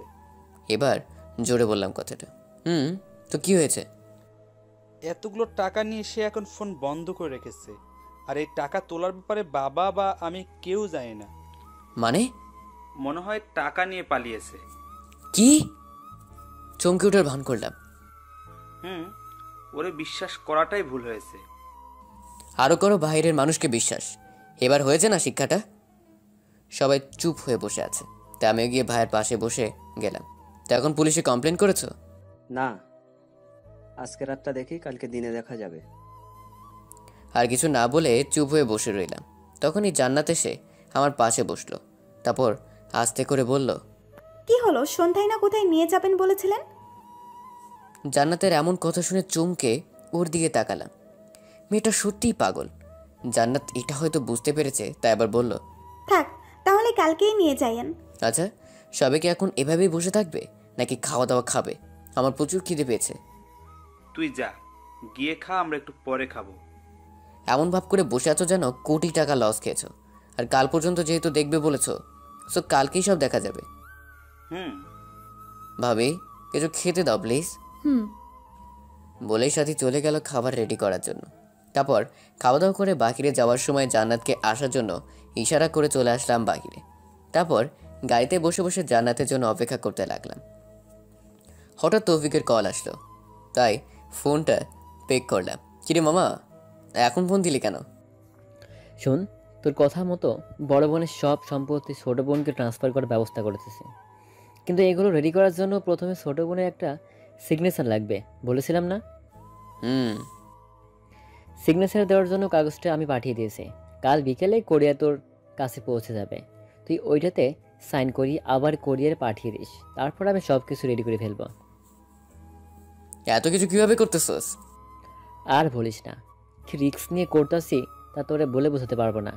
আর ওই কোম্পানি একজন লোককে কিনে নিয়েছি, তাই এগুলো করতে এত অসুবিধা হচ্ছে না। তবে ধরা পড়ে যাওয়ার ভয়টা সব সময় কাজ করে। আরে কিছুই হবে না, তুই চিন্তা করিস না। আর ধন্যবাদ বন্ধু। আরে ধর, কি ধন্যবাদ দিতেছিস? তুই তো আমার বন্ধু, আর বন্ধুর জন্য এটা করা আমার ফরজ। আর ভালো থাকিস। ওকে বলে ফোনটা কেটে দিলাম। তারপর আবার জান্নাতের জন্য অপেক্ষা করতে লাগলাম। কিছুক্ষণ পর জান্নাত হুট করে চলে আসলো, এসে গাড়িতে উঠে বসে পড়লো। চলুন এবার। ওকে, কিন্তু এখন তো রাত হয়ে গেছে, সেখানে গিয়ে আর সেই মজাটা পাবেন না। কি? তাহলে এখন বাইরে আসতে বললেন কেন? আপনাকে নিয়ে ঘুরতে যাব তাই। কোথায় যাবেন? হানিমুনে। জান্নাত কোনো কিছু না বলে শুধু হালকা হাসলো। তারপর গাড়ি নিয়ে চলতে লাগলাম। তারপর গাড়ি নিয়ে থামলাম একটা মানবশূন্য জায়গায়, যেখানে কারো কোনো আসা যাওয়া নাই, একেবারে নীরব একটা জায়গা। কি হলো, এখানে আসলেন কেন? ওয়েট বলে গিয়ে সেখানে লাইটগুলো জ্বালিয়ে দিলাম। জান্নাত হা করে জায়গাটায় তাকিয়ে আছে। জায়গাটা হয়তো পছন্দ হয়েছে, ওর মুখ দেখেই বোঝা যাচ্ছে। পছন্দ হয়েছে? ভীষণ। আসলে এই জায়গাটার গাছ সারি করে লাগানো, আর গাছগুলোতে নানা রঙের লাইট আর ঝাড়বাতি দিয়ে সাজানো। বাগানের সবগুলো গাছই সুন্দর করে সাজানো। রাতে জায়গাটা অনেক সুন্দর লাগে। আর এটা হলো আমার ফেভারিট জায়গা। কলেজ লাইফে আমার সব বন্ধু মিলে এখানে আড্ডা দিতাম, এখন এতটা আশা হয় না। আর আজকে জান্নাতকে নিয়ে আসলাম। গাড়ি থেকে নেমে চারদিকটা হেঁটে দেখতে লাগলো। আমি বসে বসে জান্নাতকে দেখতে লাগলাম। হঠাৎ জান্নাত এসে আমাকে জড়িয়ে ধরলো। এখানেই সিজন 1 শেষ। গল্পটি এখনো শেষ হয়নি, তাই আমরা কিছুদিন অপেক্ষা করি। সিজন 2 খুব দ্রুত আসছে।